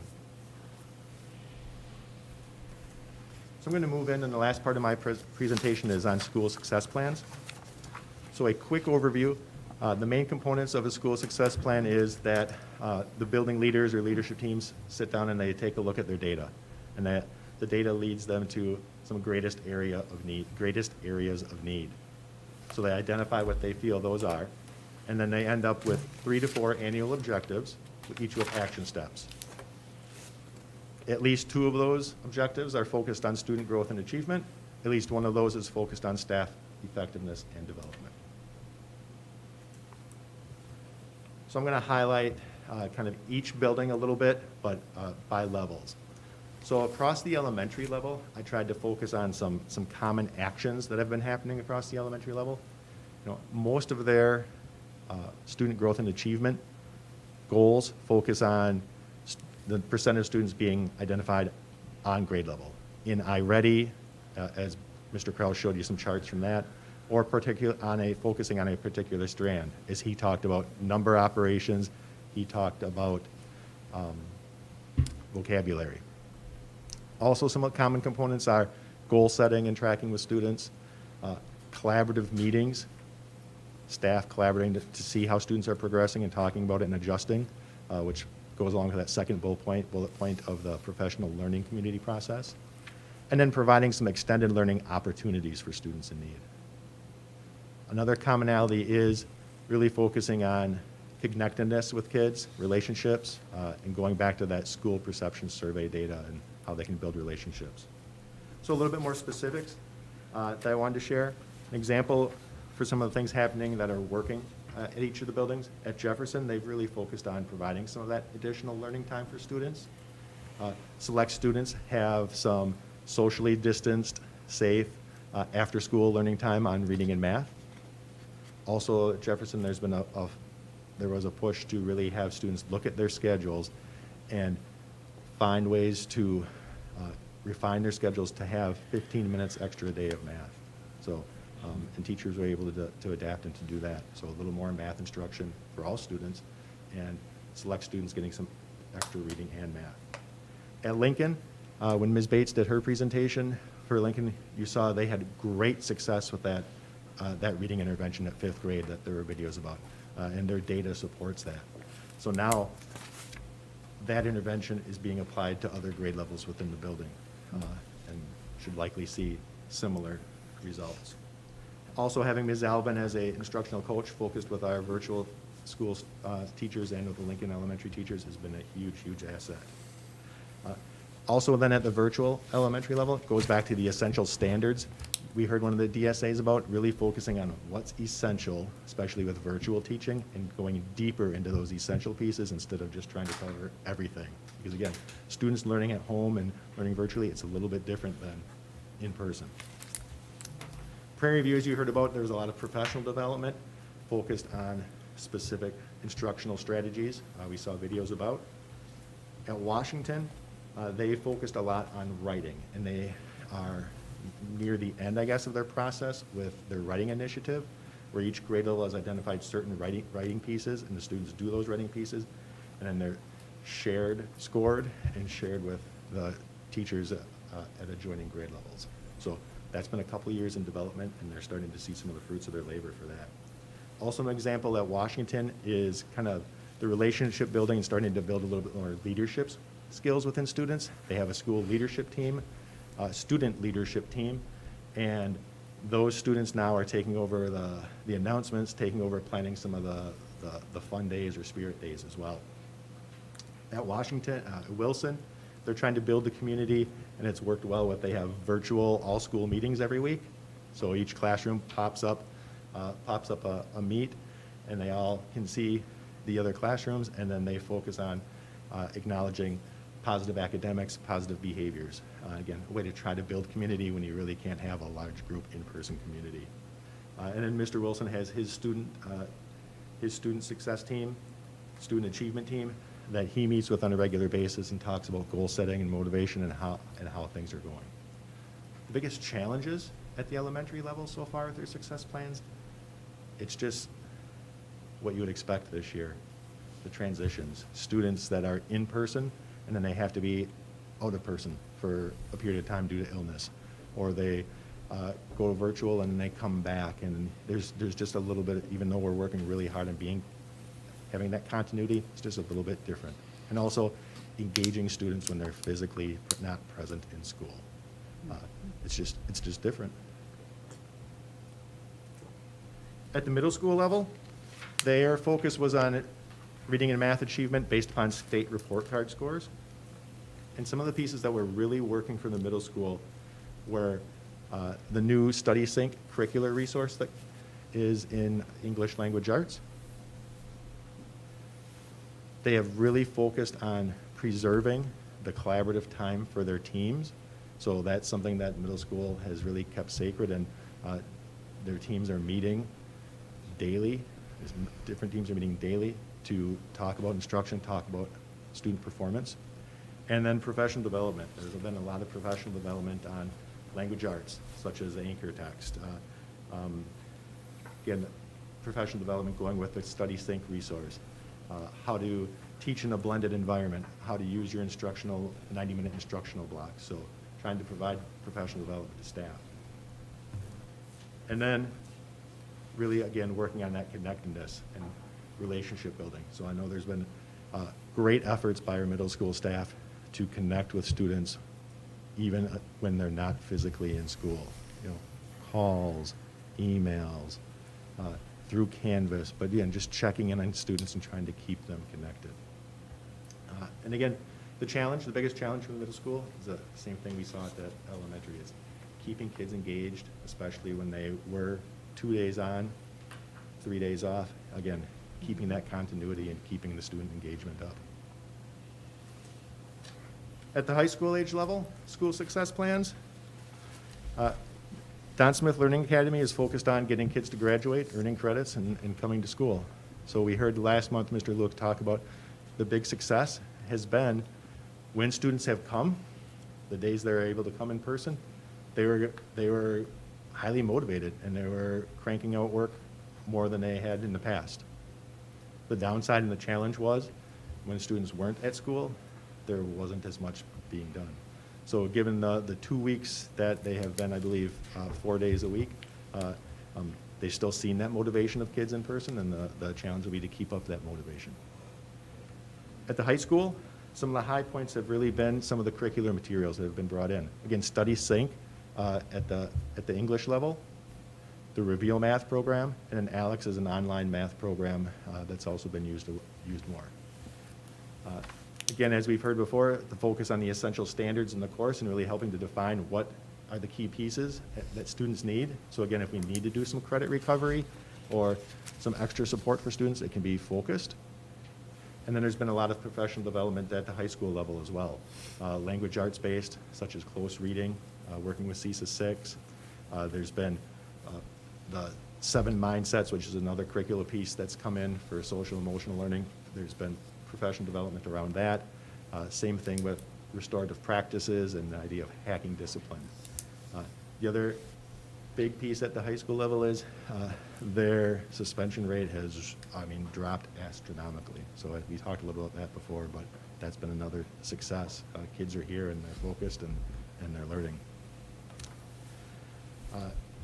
Excuse me. The challenge, again, is just managing all the especially first semester, the synchronous and non-synchronous, the gold and the green groups, keeping kids engaged when they're not here.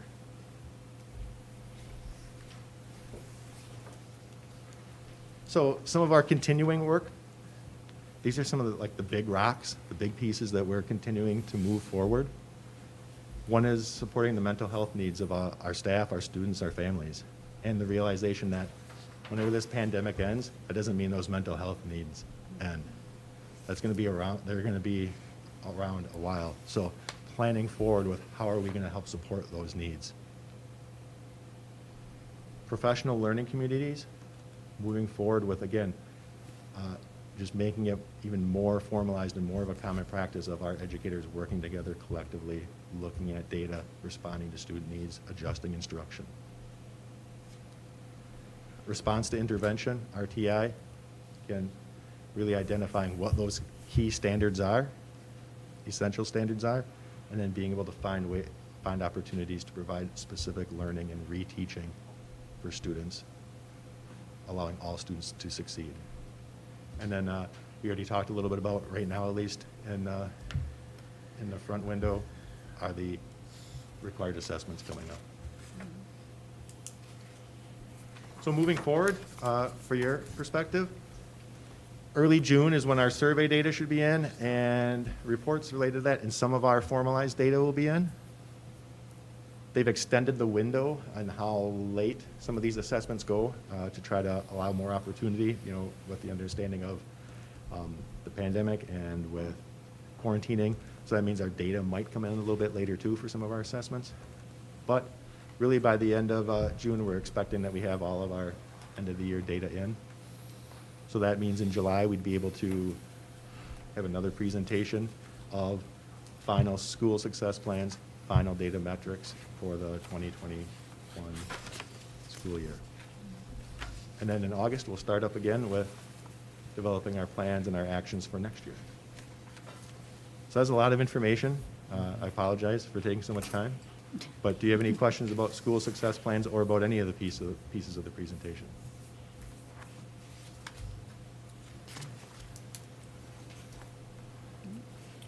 If at any point you do have a question about data or anything, like Mr. Spielman and how many kids don't have internet access, reach out to me or reach out to Mark, and I'll respond back to you. So I'll find that out for Mr. Spielman, and we'll probably put it in a weekly board update so everybody can see that answer too.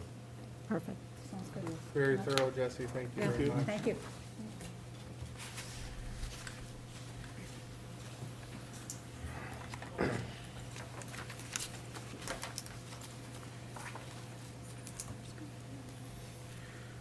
All right, so that moves us on to 9.4, summer school.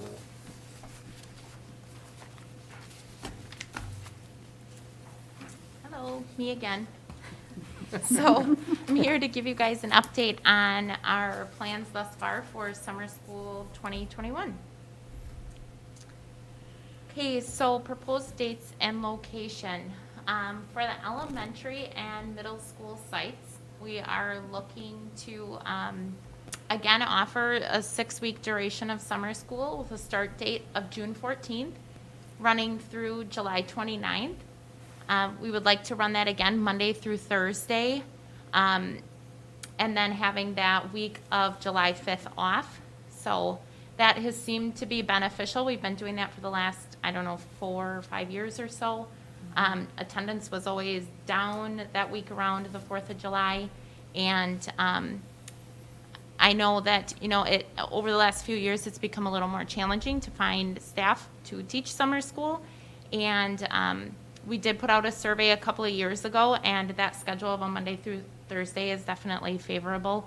I think for staff and students, gives them an opportunity to still travel over a long weekend. So we're looking at wanting to have that for a schedule.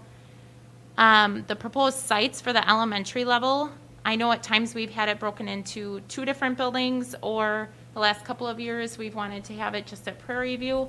There's kind of pros and cons to both, but really looking at this coming summer and the reality that there's still probably going to be a need for some social distancing and not really cramming everybody in kind of tight quarters. So we would like to have that in 2 buildings this year, looking at Prairie View as one site and Jefferson as the other site.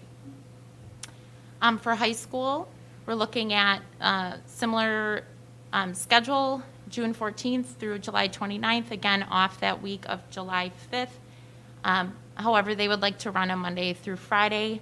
That just works out better as far as kind of getting that seat time in for students for credit recovery. And then the DSLA would like to start up right away on June 7th and run for 2 weeks, Monday through Friday, starting as close as possible as after school gets out has proved to be a little more successful for their students and their program.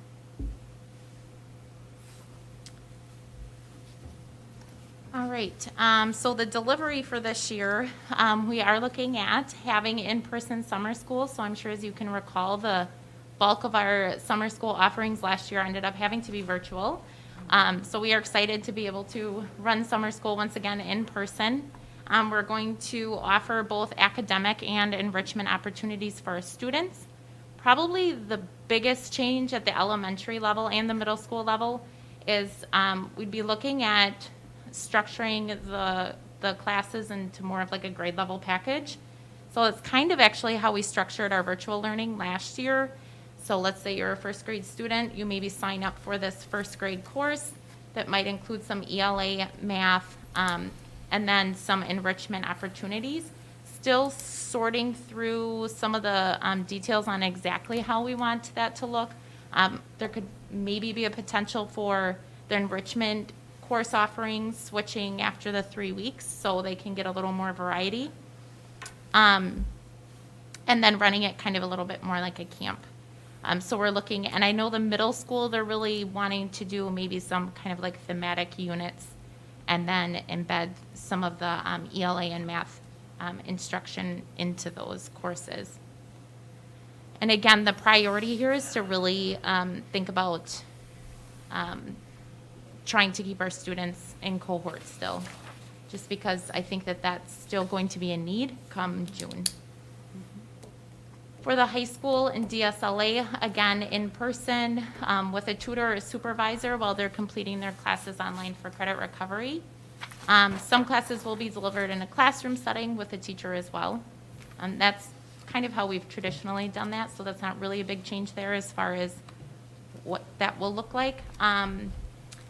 And then another thing to note too is we would still offer a virtual option for families who may not be comfortable yet sending their child for in-person summer school.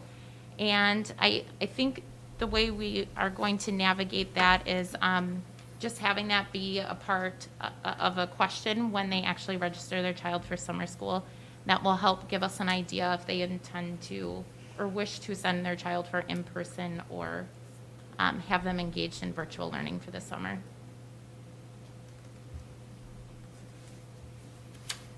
So health and safety protocols, again, at this point, we're really thinking that that's going to be aligned with our current practices. So having students in cohort remain a priority, masks, social distancing, cleaning up, very much aligned with what we're doing right now. We would also, typically we do have a nurse on staff for summer school, so we would certainly continue to have that as well. And we will review this further, obviously, as it gets closer to that time and adjust as necessary.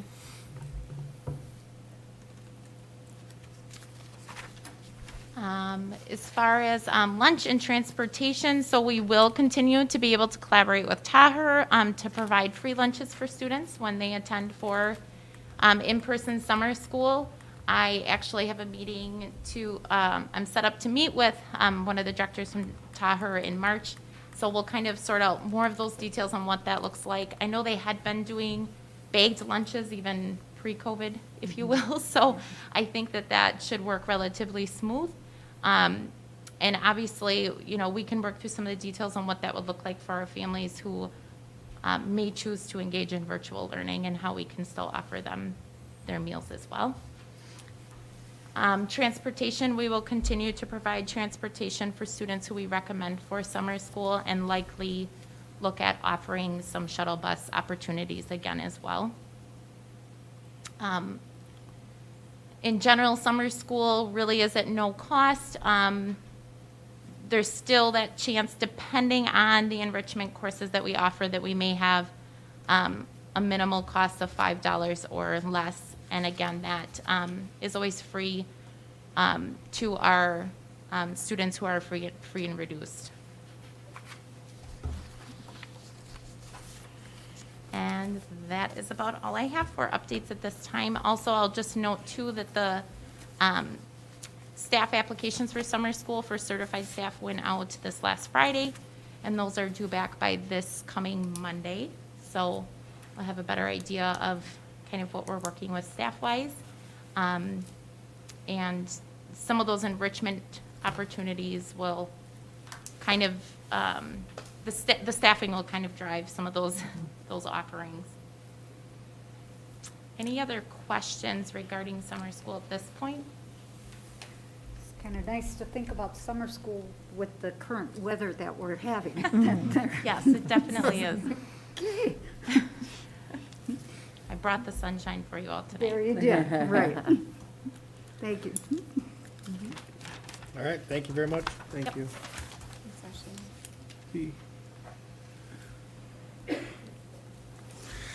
All right, 9.5. Mark's going to give us an update on return to school plan. All right, well, this should be relatively brief and pretty positive, so that's a good thing. Just to reiterate again, we continue to monitor the things that we have been monitoring throughout the entire school year. Update relative to the county, we remain in phase 1, but as it relates to the Harvard model, that's moved from red to orange, so that's good. The 7 census tracts that we had been monitoring, as we know, the state has put together those district boundary reports. Our average daily increase as of Friday was 2.5 cases in that district boundary area, so that was the average. Previously, in January, it was 7.14 was the average daily increase, and then in December, it was 18.14. So that is definitely a positive trend. We continue to publish weekly district COVID-19 numbers on the website. Here is a breakdown of the impact in our district relative to cases and quarantines. So that trend that shows minor impact has continued over multiple weeks. So that is what we like to see and we hope to continue to see. We do know that, I'm going to jump right into this, that we did make some adjustments to our instructional model. So as we've been throughout the entire year thus far, we're 5 days a week, 4K through 5. In person is an option. We have moved to 4 days a week, 6 through 12. That's Monday, Tuesday, Thursday, Friday. And our virtual numbers have changed a little bit. We've got fewer students participating virtually at the elementary, as well as at the middle school. The high school remains pretty much kind of in line of where it has been. We've seen in all grade levels some movement in and out, particularly more movement into in-person at this time. And again, not making any recommendations for changes to the current model that we're in. The 4 day a week move 6-12 just started last week. Kudos and hats off to the middle school and the high school teams for putting together what they have and all the work the staff's gone through to navigate that. So it's very exciting. I can just also report, generally speaking, that there's more and more conversations with other districts comparable size that had been hybrid making this move. Either they have started it or will be looking to make this move by March. So that is good to have a little bit of company in that. I think they're seeing some of the same positive trends we have. I think the entire state is seeing that, so that is good. We know our partners in Dodge County, a little bit smaller school districts, have navigated things a little bit differently, but starting to see some of those other Badger Conference schools, particularly outside of Dane County, that have been hybrid, trying to get kids back to 4 days a week as well. Vaccine update. I've got a lot of little bits of information here. In a nutshell, it's been unique. So we do have a partner, Marshfield Medical Center. We're doing what we can. We've positioned ourselves very well just because of the timing and the access. The access for general staff has been delayed more than maybe we would like, but certainly understand and respect the challenges that the health department of the state has as it relates to actual vaccines and being able to get those distributed. Very excited for our senior citizens and the community and the access that they have. We have been able to have certain specialized staff positions vaccinated as part of the 1A or kind of 1B partial mode that the state and the county are in right now. So those specific groups have been identified. We work directly with the health department to identify some of those people that would have qualified. And the general sentiment is kind of more better, right? So the more people you can get vaccinated, the better it is for the overall health of the district community And we've worked hard to continue to offer those opportunities for staff that would qualify. So thank you to those partners, and thank you to Dr. White and her team for working with the staff on that. Activities and facilities. So update, we've got some things coming up that we will be hosting. So as far as playoff basketball is concerned, I know you had given me the leeway. I just want to let you know that we're going to plan on allowing 4 fans per participant in the playoffs for the games. So we went through what that would look like. We're going to be able to keep our overall population in the field house at less than 10% of the max occupancy. Expectation spacing marked and enforced. That should work out really well. And it honestly won't be that different in many respects than some of the other events that we'd hosted, because even though it was 2, sometimes you'd have people who would stay because we allowed them to stay. So it was 2 for like JV and varsity. And so there's plenty of room. We're very fortunate to have the facility we have that should work out well with that. And as we have typically, we'll always run things through the health department. We have the alternative fall season starting shortly, which is wild to think about. So yes, volleyball, football, and boys soccer begins in February 22nd. They'll begin play early to mid-March. So as for the outdoor pieces, we'll be working with various partners in the region that have turf. We don't. They'll be able to basically plow their fields, let the sun do a little work there. We're going to be hosting some triangulars and quads for volleyball in our field house. It's one of the safest venues to host those things. We'll work with the health department identifying, how many spectators, et cetera. But those would be events we're participating in. So we'd be able to have a few different schools come here, spread people out safely. And then that's actually less travel for our kids, so it's a little bit of a side benefit. We don't want to overbrag on having a home court advantage very often, but we will have it. So that's exciting. Field trips, that's been something that's come up a little bit. So as we know, generally speaking, as part of our return to school plan, we have not had field trips. That has not been something that we have done. So I don't see us allowing those anytime in the near future. Some of the trips that we had canceled date back to already last summer. Choir, as we know, had intended to go to New York. The Spanish group was going to be going to, now I'm going to blank on it, Dominican Republic. Thank you very much. So I've been watching a lot of Netflix, so there are a lot of different places that popped into my head. But anyway, so they had been approved by the board pre-pandemic. Of course, those were canceled as a result of the pandemic, and those aren't being rescheduled, so we're working through and have worked through with the companies that we had partnered with to get some type of reimbursement that isn't always complete. But we do our best to be a liaison. A lot of times those partnerships or those contracts are directly with the companies we work with. So Melissa Gearing and her team have done an outstanding job of working with the families and helping facilitate that. It's not always easy, and we know that families make big commitments and try to do, to provide these unique opportunities for their kids, and certainly this can be stressful.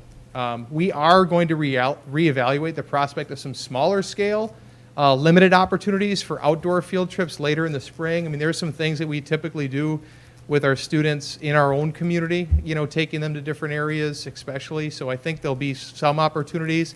I don't want to stress our elementary principals out and thinking that now they're going to have to start planning for a bunch of field trips. So we're going to, be very moderate with what we might consider, but that is something we are going to reevaluate. That is something that's a valuable extension of learning and some practical application of what they're getting in the classroom in many cases. So we may be able to provide some of those smaller scale opportunities here in the spring, and looking forward to that. Stay tuned. Volunteers, visitors, and access. So we're going to bring back an updated recommendation in March to likely, as long as these numbers continue to hold, allow outside group access on or around March 15th. So the next board meeting is March 8th. The board had basically expressed a sentiment that we're going to hold through March. We just moved into a 4-day-a-week in-person model at the secondary school, or at the secondary level, 6-12. Obviously, early data looks really good. It's that 2-3 week data. We want to see that continue to hold. So I'll bring back an updated recommendation regarding access and use on March 8th, and it'll probably be, again, if things look good, to maybe start to allow some of that access on March 15th, something around that date. Planning for the possible allowance, so just giving the board a heads up for volunteers and visitors for outside activities and opportunities involving our students in April. So we've got a lot of volunteers that like to help out as we start to do things and the weather starts to get nice and we start to get outside. There might be some nice opportunities to engage some of the volunteers, both inside and outside, but we're talking primarily for outside activities. So I'll come back to the board with this in March again, and possibly again in April, but I just want you to know that's on our radar. It's a consideration. We realize the value that a lot of those volunteers bring to our school community, and we certainly need to be talking about that now.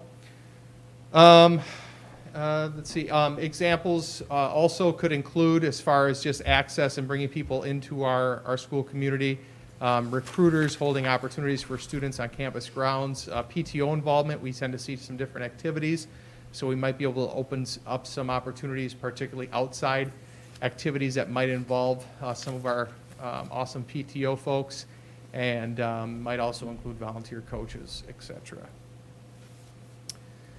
The last thing, and the only thing I'm really asking for any action on with the board, is obviously we know that there's been a variety of sentiments, and at the government level some give and take, and some energy regarding masking. The bottom line is we have required it. We believe it has worked. And I don't have any intention, I do not believe the board necessarily has any intention on changing course on where we're at. But for the sake of clarity, because believe it or not, every time something comes out, whether it be in the paper or whether or not there's an order or the changing of an order, or the I don't know what the legislator most recently did, what we technically call that, but there's just a lot of questions, and sometimes it creates confusion. I think most of our school community understands that, but I just would like if the board would be willing to just reaffirm our position on indoor masking requirements in our schools, and ask that we affirm that masks will remain required in our district until such a time that the board states otherwise, or the district is directed to do so through state or federal authority. And that to clarify that the lifting or overturning of an order does not constitute board action or a directive that would change our position.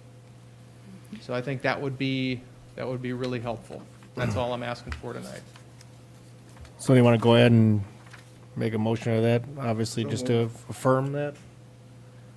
I second that motion to affirm the masks that will remain required in our district until such time that the board states otherwise or the district is directed to do so through state or federal authority. The lifting or overturning of an order doesn't constitute a board action or a directive that would change our position. All right, so that's a motion, then in a second. All in favor? Aye. All those not, same sign? All right, there's your affirmation. All right, thank you.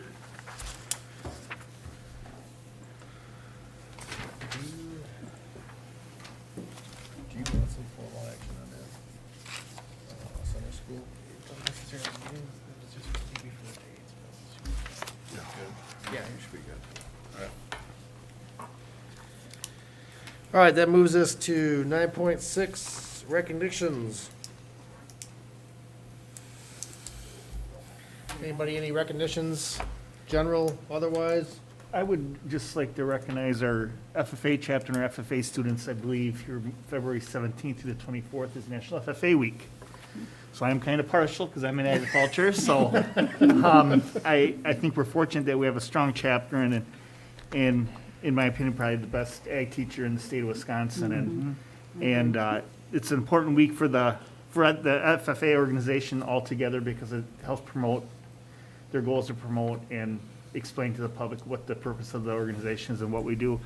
And if anyone's got any time, I think through Good Karma Broadcasting, they paired out with some local FFA chapters and some 4-H groups to celebrate both FFA week and 4-H week. And I do know there is a couple students in our district that provided interviews that are playing, and they play snippets on the radio, and then you can listen to the whole thing on their Daily Dodge website. You go to the agricultural tab, tap on that, and the students are all listed in what school community they belong to, so. All right, thank you for that. Anybody else? I'd like to recognize Mark for his leadership this past year. I think he's been doing a great job. And then I think we should all wish him a happy birthday. Oh. Yep, thanks, Were Gary. you trying to sneak by? Yep, leave it at that, move on. No, I don't think clapping is good enough. No, Stop. I think we should quickly just sing a little happy birthday song for Mark. All right, so I'll start her out. Happy birthday to you. Happy birthday to you. Happy birthday, dear Mark. Happy birthday to you. Yeah, that was spectacular. Thank you very much. That is the advantage of having a birthday on a board meeting night. Yeah, that's special. And thank you for making it such a rich board meeting. And that. All right, on to some real recognitions. It's Tim Chase's birthday as well, so happy birthday, TC. Should we sing to him too? No. All right. Speaking of, thank you, Gary, for that. I appreciate that. No, seriously, that was very kind. Speaking of winter sports, they are winding down. We just talked about the alternative fall season, so I wanted to recognize a couple of folks. Kyler Newberger just qualified for the state championship tournament in wrestling at 126 pounds, so kudos to him. Very exciting. Both the boys and the girls basketball teams have earned #1 seeds for the WIA tournament in their respective regional, and that's in Division I, no less. So they got bumped because of this whole COVID thing and rebalancing divisions. So #1 seeds in Division I, that's pretty exciting. And on the activity club side, very excited to recognize our mock trial team. They've qualified for the state tournament. They took first place in the regional, which included some of the other schools would have been like Mayville, Dodgeland, Johnson Creek, Lodi, and Wanakee were some of the schools in that regional, and they knocked off, I'm not going to name the team that they knocked off, but a team that had basically a 7-year stronghold in that regional to make it to state. So that's pretty exciting. 11 students involved in that. Mr. Zebarth is the we'll say the lead advisor or coach. Bobby Mark, one of our retirees, is the assistant coach, and then attorney Todd Snow helps out with that program. So very, very excited for the mock trial group. And of course, as we've done, just continue to recognize family, students, and staff for being as flexible as they have and patient and working through us trying to do everything we can to the best of our ability to support our kids' learning. All right, so it's good to hear about continued success of our students in all kinds of activities. So thank you for that. Any other recognitions anybody else has?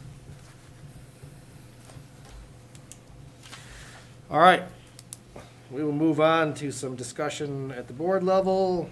Reports presented by the Board of Education.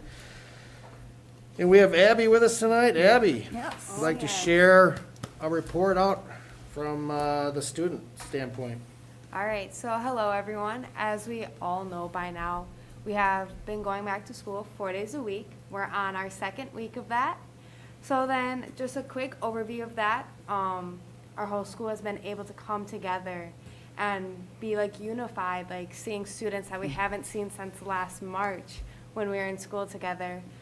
We stayed with our block schedule here at the high school. And then what we saw 2nd semester was on your virtual days, you were supposed to join Google Meets for each class. And that is still continuing with the virtual students who are not in person with us. And then so some of the positives I really want to bring out from that 4 days a week. We're in contact with our teachers twice as much as we were before. We're getting that extra 94 minutes, I believe, in our classes that we weren't getting, which has provided so much more structure. And with the structure, we're more motivated to do assignments. That was heard like across the board from students. They know they're going to be back in class 2 days later, so they want to get that assignment done for that next class period so they can continue to do the work that they were doing before. Of course, there's always some downsides to what we do. So some of the nervous feedback I've heard from students is that our hallways have been a bit more crowded. But we started this week, we opened our art hallway, which is right down that way, which has helped to clear up some congestion that we've seen in this hallway right here in front of the library. So that was one like positive to a negative that we saw. And that classes do have more students in them, which obviously you'd see that with combining cohorts.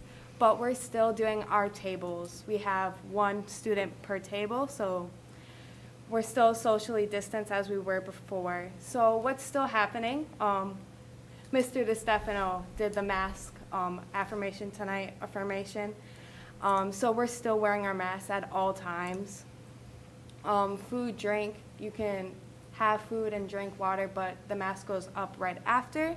And we're wiping down the surfaces after every class period. That way, with more students coming in, we're not having germs, anything transferred to others. So that's what I have for tonight, a nice quick overview of what our high school has looked like in this past week and day now. Any questions for Abby? I'm just happy to hear the positives there. Yeah. I mean, that's exciting, because I think if all the kids are feeling like you are, that, you know, are the majority, that's a good trip. Yeah, it's great. Yeah. Again, I really appreciate your reporting. You get stuck through a couple hours of some of the mundane stuff to give a 2-minute report, but it's really appreciated. I think it's great to have your perspective, and I appreciate you being here. Yeah, thank you. All right. Thank you, Abby. Operations Committee, 10.2. Operations Committee met January 25th. Board members present were myself, Marge Jorgensen, Tony Klatt, and Joanne Tyjeski. We got an update from Dr. White, our Director of Human Resources. She presented adjustments to the 2021-2022 school year calendar that have an impact particularly on staff. The professional development offerings will be embedded into the calendar rather than being required before and after the school year. The offerings will be more aligned with the district's strategic plan. And she reviewed the in-service dates, blackout dates that, which are days that staff are not allowed to be absent. Presented some information about the February in-service day, which will change to allow staff to have off in the afternoon to make up for the required half-day of training prior to the school year. And the day before Thanksgiving will be a digital distance learning day. Families will be then allowed more flexibility with parent-teacher conferences. The start and end date of the school year, along with the major break dates, remain as originally scheduled, and planning for a possible virtual schedule is in progress. Then Ms. Malkovich, Director of Business Services, and Dr. White shared a proposal from the Beaver Dam Area Community Foundation to establish a fund within their foundation to support education in the district. They reviewed the types of possible projects that teachers would be able to apply for as a grant from the foundation, and explained how donations can be made to the foundation and that the donations will not be part of the district budget. The funds would be non-endowed, which will allow the actual money donated in interest to be used for the purpose intended. The committee supported the administration proceeding with this, and the district's legal counsel will be consulted to assure that any legal policies and procedures are followed. And then lastly, Ms. Jansma, our associate principal, Prairie View Elementary, talked about the school district 4-year-old kindergarten program coming up and provided an overview of that program for the 2021-2022 school year. She reviewed options for additional sites. One option is to add to an AM section at Wilson Elementary School, and the other option is to add a section to Jefferson Elementary School. The preliminary projected enrollment shows there's a geographical need in the Jefferson neighborhood, and she shared the benefits and costs associated with starting a section at the Jefferson Elementary School. And then she also reviewed staffing and explained the changes to the registration process. Our next committee meeting is scheduled for February 22nd at 5:30, I believe. All right, teaching and learning? Teaching and Learning met on January 18th. Board members present were John Kraus, Gary Spielman, and myself. Mr. Meyer provided a background on educator effectiveness. Our district is currently using the DPI model, and CISA 6 supports the Effectiveness Project, which is a similar authorized model. Both systems were evaluated to determine the best fit for success moving forward. The goal is to provide effective support and coaching for staff, promoting continuous improvement. He reviewed the benefits and disadvantages of the model and recommended that the district transition to the CISA 6 Effectiveness Project for the evaluation of certified staff and principals beginning in the 2021-2022 school year. The transition will provide a renewed focus on continuous improvement and coaching for all staff, and the transitional factors will be minimal since these base requirements and processes are the same as the district's current model. Mr. Meyer and Mr. Peters also updated our committee on the at-risk programming that they shared in detail this evening, with the outcome being that we will merge the current entity operating as DSLA into the Beaver Dam High School entity. And Mr. Meyer also reviewed calendar adjustments for the 2021-2022 school year. Based on the feedback from the staff advisory team, the in-service day that was scheduled for February 21st was moved to February 18th, and there will be professional development during the morning. Staff will not be required to work in that afternoon. The half-day will be made up in the fall with required online trainings. And the next committee meeting is scheduled for February 15th, once again at 5:30. And with that, we do have a 2021-2022 school year calendar adjustment what we'd like to discuss and possibly have action on. So Rob, I don't know if you wanted to share with the entire committee your calendar. How much you would, like me to share, but there's a revised calendar, and most of you have seen some type of version of this. And so the goal of the revised calendar, from what was originally proposed for this year, the start date, the end date, major breaks, spring break, winter break, do not change. What we've done is taken some of the calendar days for teachers and moved them throughout the year so we can have sustained professional development. Again, we've gotten staff feedback on that, and we can take a lot of that into consideration as we plan into the future. We've also tried to work as much of that feedback in as possible. The big one being what Lisa mentioned is around parent-teacher conferences, having some off time around there, which is that October date on the calendar, as well as the afternoon of the February date. And again, we know that we were bound by the start date and end date and the breaks. So taking that information into the future, and we'll begin working immediately. Somebody may have already created a mock of a calendar, and we'll get some work teams going to take that information and plan out another year very shortly. Any questions for Rob? If not, Lisa, if you want to make a motion. Yep. I move the board approve the 2021-2022 school year calendar adjustments as presented. Second. All right, we have a motion and a second then to approve the 21-22 calendar year adjustments as presented. All in favor? Aye. All those not, same sign. Appreciate your support. Thank you. Thank you, Rob. Thank you. All right, that moves us to, so we got board engagement and then some state education convention updates. So just to keep us moving, we'll just combine those two. If you've had some engagement opportunities during the course of this last month, please let us know about that. And then also, like each of the board members to please, if they're willing, share out, and if we could just keep it to one main point, of what you've kind of came across during our virtual convention this year to share with the rest of the board, we can get through that. So I'll open it up for discussion. I got a lot of main points. I took a really good one. It was 25 proven tactics to increase community engagement. This is in regards to state convention. Sorry, jumping right to that. One of the things that was great was the coffee and conversation that they did. It was with the super or other senior leaders that visit each school a couple times a year and engage staff for 30 minutes over coffee. Thought that was cool. They did another thing that was an excellence awards. It was an Oscar-like event, and they did it at a performing arts center, and like the staff and parents and everybody would kind of vote on or nominate somebody for an award or a presentation for something cool that they did. The other thing that I liked was that they really emphasized a lot of things that we're already doing. They emphasized surveys, a lot of the surveys going out and kind of getting a pulse on the parents. They emphasized the student reps on the board. That's a trend that a lot of people are going for that we are ahead of, thanks to Abby.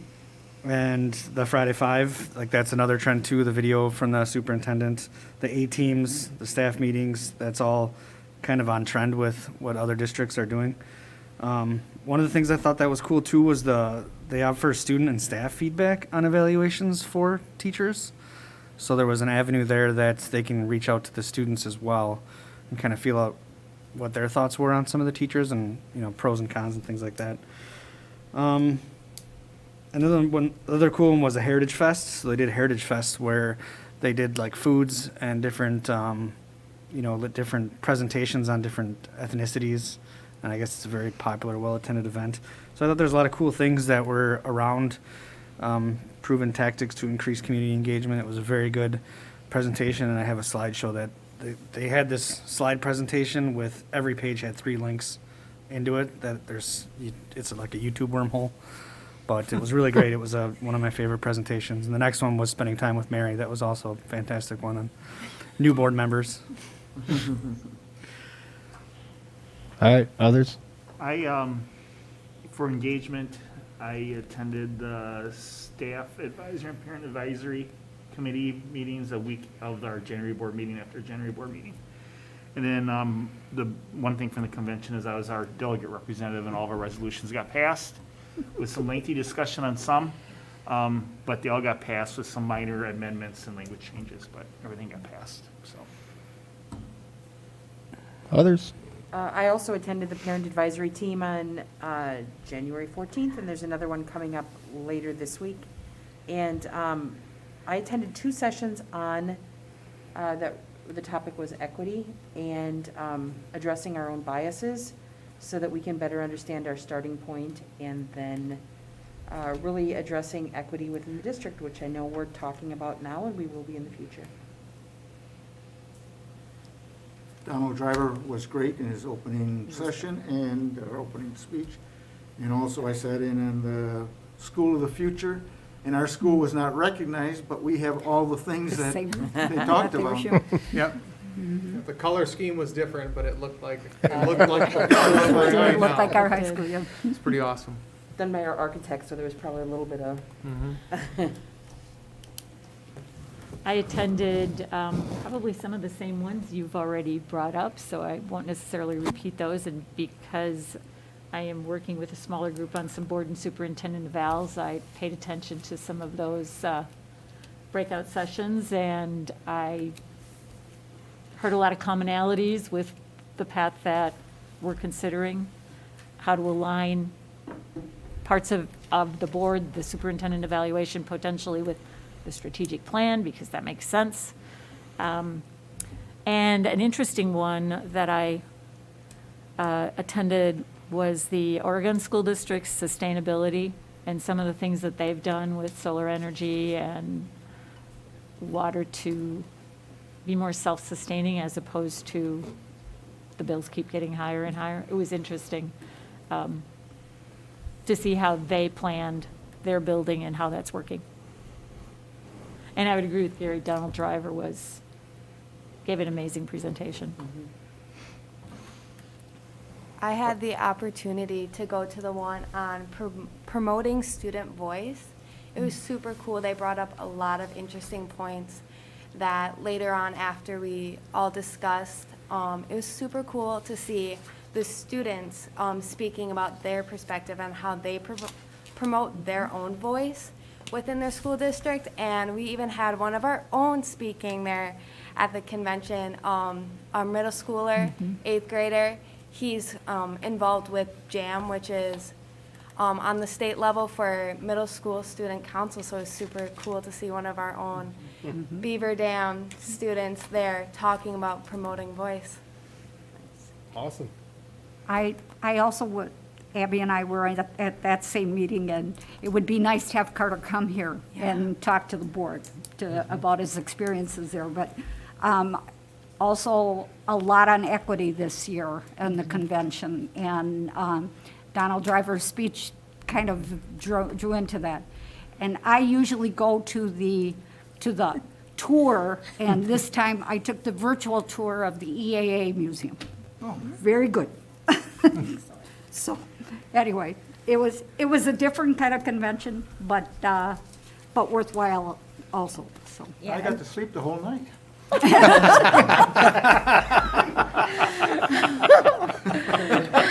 had no part in that. All And right, I think the thing that is most, was most interesting for me is that obviously when we go to the convention, it's the camaraderie, it's this kind of thing.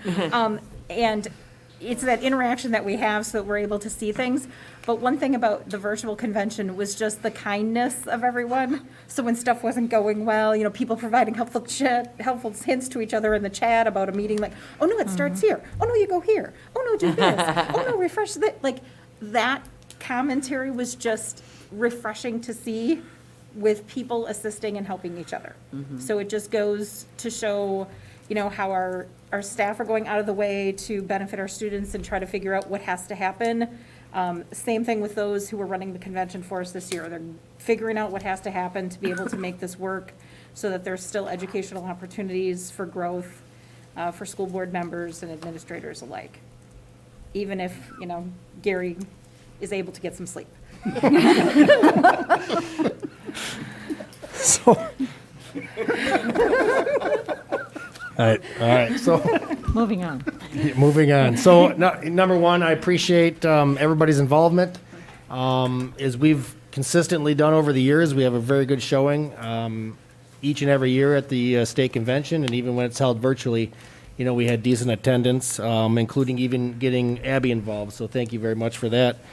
And one of the things we talked about in several of the conversations that you guys summarized was equity, and you know, as a board, we know that that's important and something we're going to have further discussions with coming up here in March that you'll see should have been already placed on your calendars. So, any other final comments on the convention?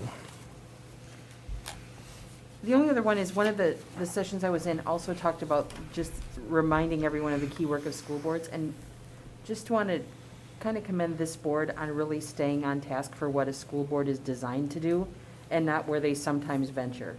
So I think we've done a really good job of staying in what a school board is designed to do and at the policy and upper levels, and trusting our administration to report back to us on their work. So that was a good refresher. All right. With that, we will move on. So last topic for the board is the appointment of the new board member in Laura's absence. So what we'll do at this time is work through the process of appointing the new board member to our vacant seat. The newly appointed board member will serve through the term April 22. The board obviously held interviews earlier. I don't think it was last week, the week before, I can't remember. But 2 different days in which we interviewed all 5 people that had raised interest in being seated in that vacant seat. We'll do this in a 2-part process. So the first part process is going to be dwindling down to what we feel are the 2 people that we believe would want to sit on that seat, and then of those 2 people, then in the second phase, we'll go through and then vote on who we want on that seat. So with that being said, we'll go ahead and start the first ballot process. And again, in this process, what we're looking for is for you to identify the 2 people that you would like to move forward to the second ballot process. And remind everybody we have to sign the ballot. Yes. Yep, thank you. After this.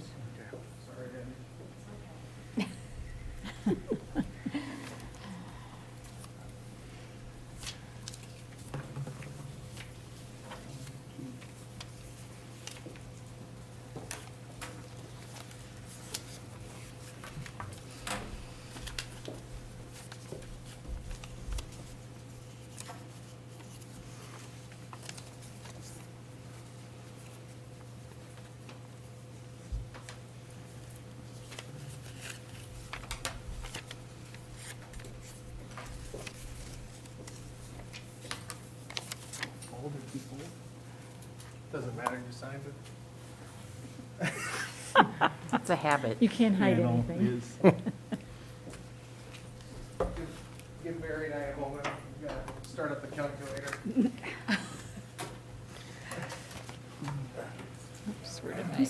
So so they'll bring the two front runners back to us for that second ballot process. But as we're waiting for them, we can go forward. So obviously, there's the potential that we could have a tie in that second vote process. And so what I'd like to do is have the board motion and vote on how many times we will go through the voting process. So if somebody would like to bring a motion forward for that, I'd appreciate it.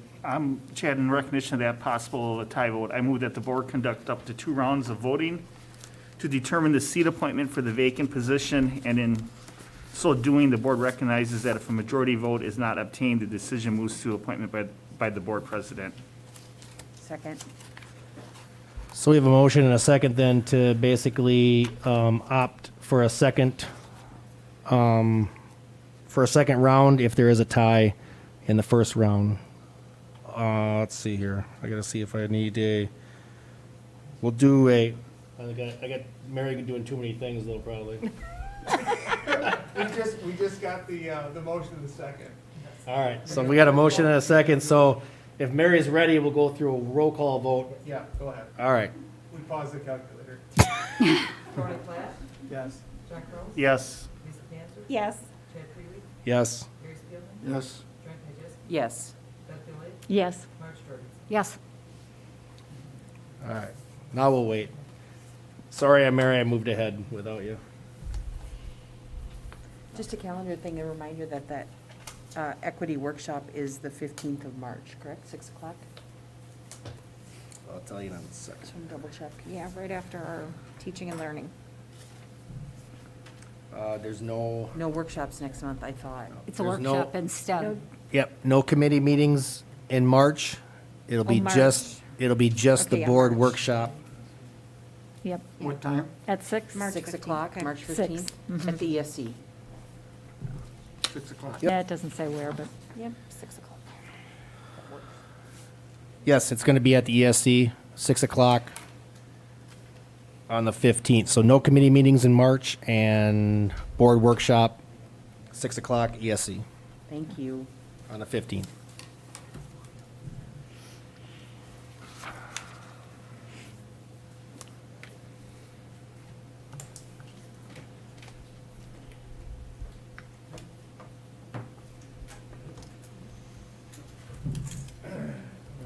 You were right. Maybe we could have Nicole do hers. There's some Oh, yeah. video. and-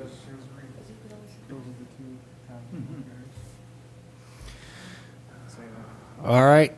So the two top vote getters for the candidate seat are Dan Kuntz, Kuhnz, and Mary Kuntz, Kuntz.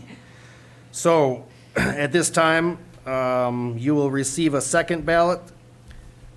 The board members will write the name of the finalists they wish of these two to fill the vacant seat and then sign their ballot. Ballots will be collected and we will name the candidate.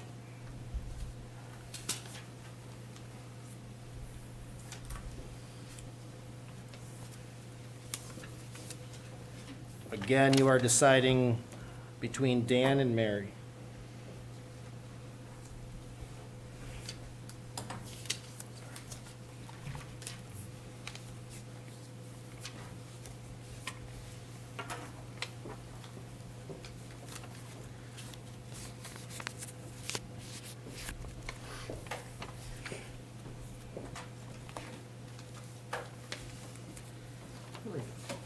Putting Mark to work here, man, a lifestyle. Your steps in. He's young, even if it is his birthday.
All right, votes have been tallied. So, sitting in the new seat will be Mary Kuntz. Mary Kuntz has received the majority of votes and is hereby appointed as the newest board member for the Beaver Dam Unified School District. They will be seated, I get it right. Mary will be seated and will be attending the first board meeting on March 8th. So again, congratulations to Mary Kuntz. And also wanted to publicly thank the board for their time and effort during the interview and selection process. And also like to publicly thank all the other candidates for expressing their interest in the Beaver Dam Unified School District. So appreciate everybody's efforts and involvement. And we'll look forward to seeing Mary Kuntz on March 8th.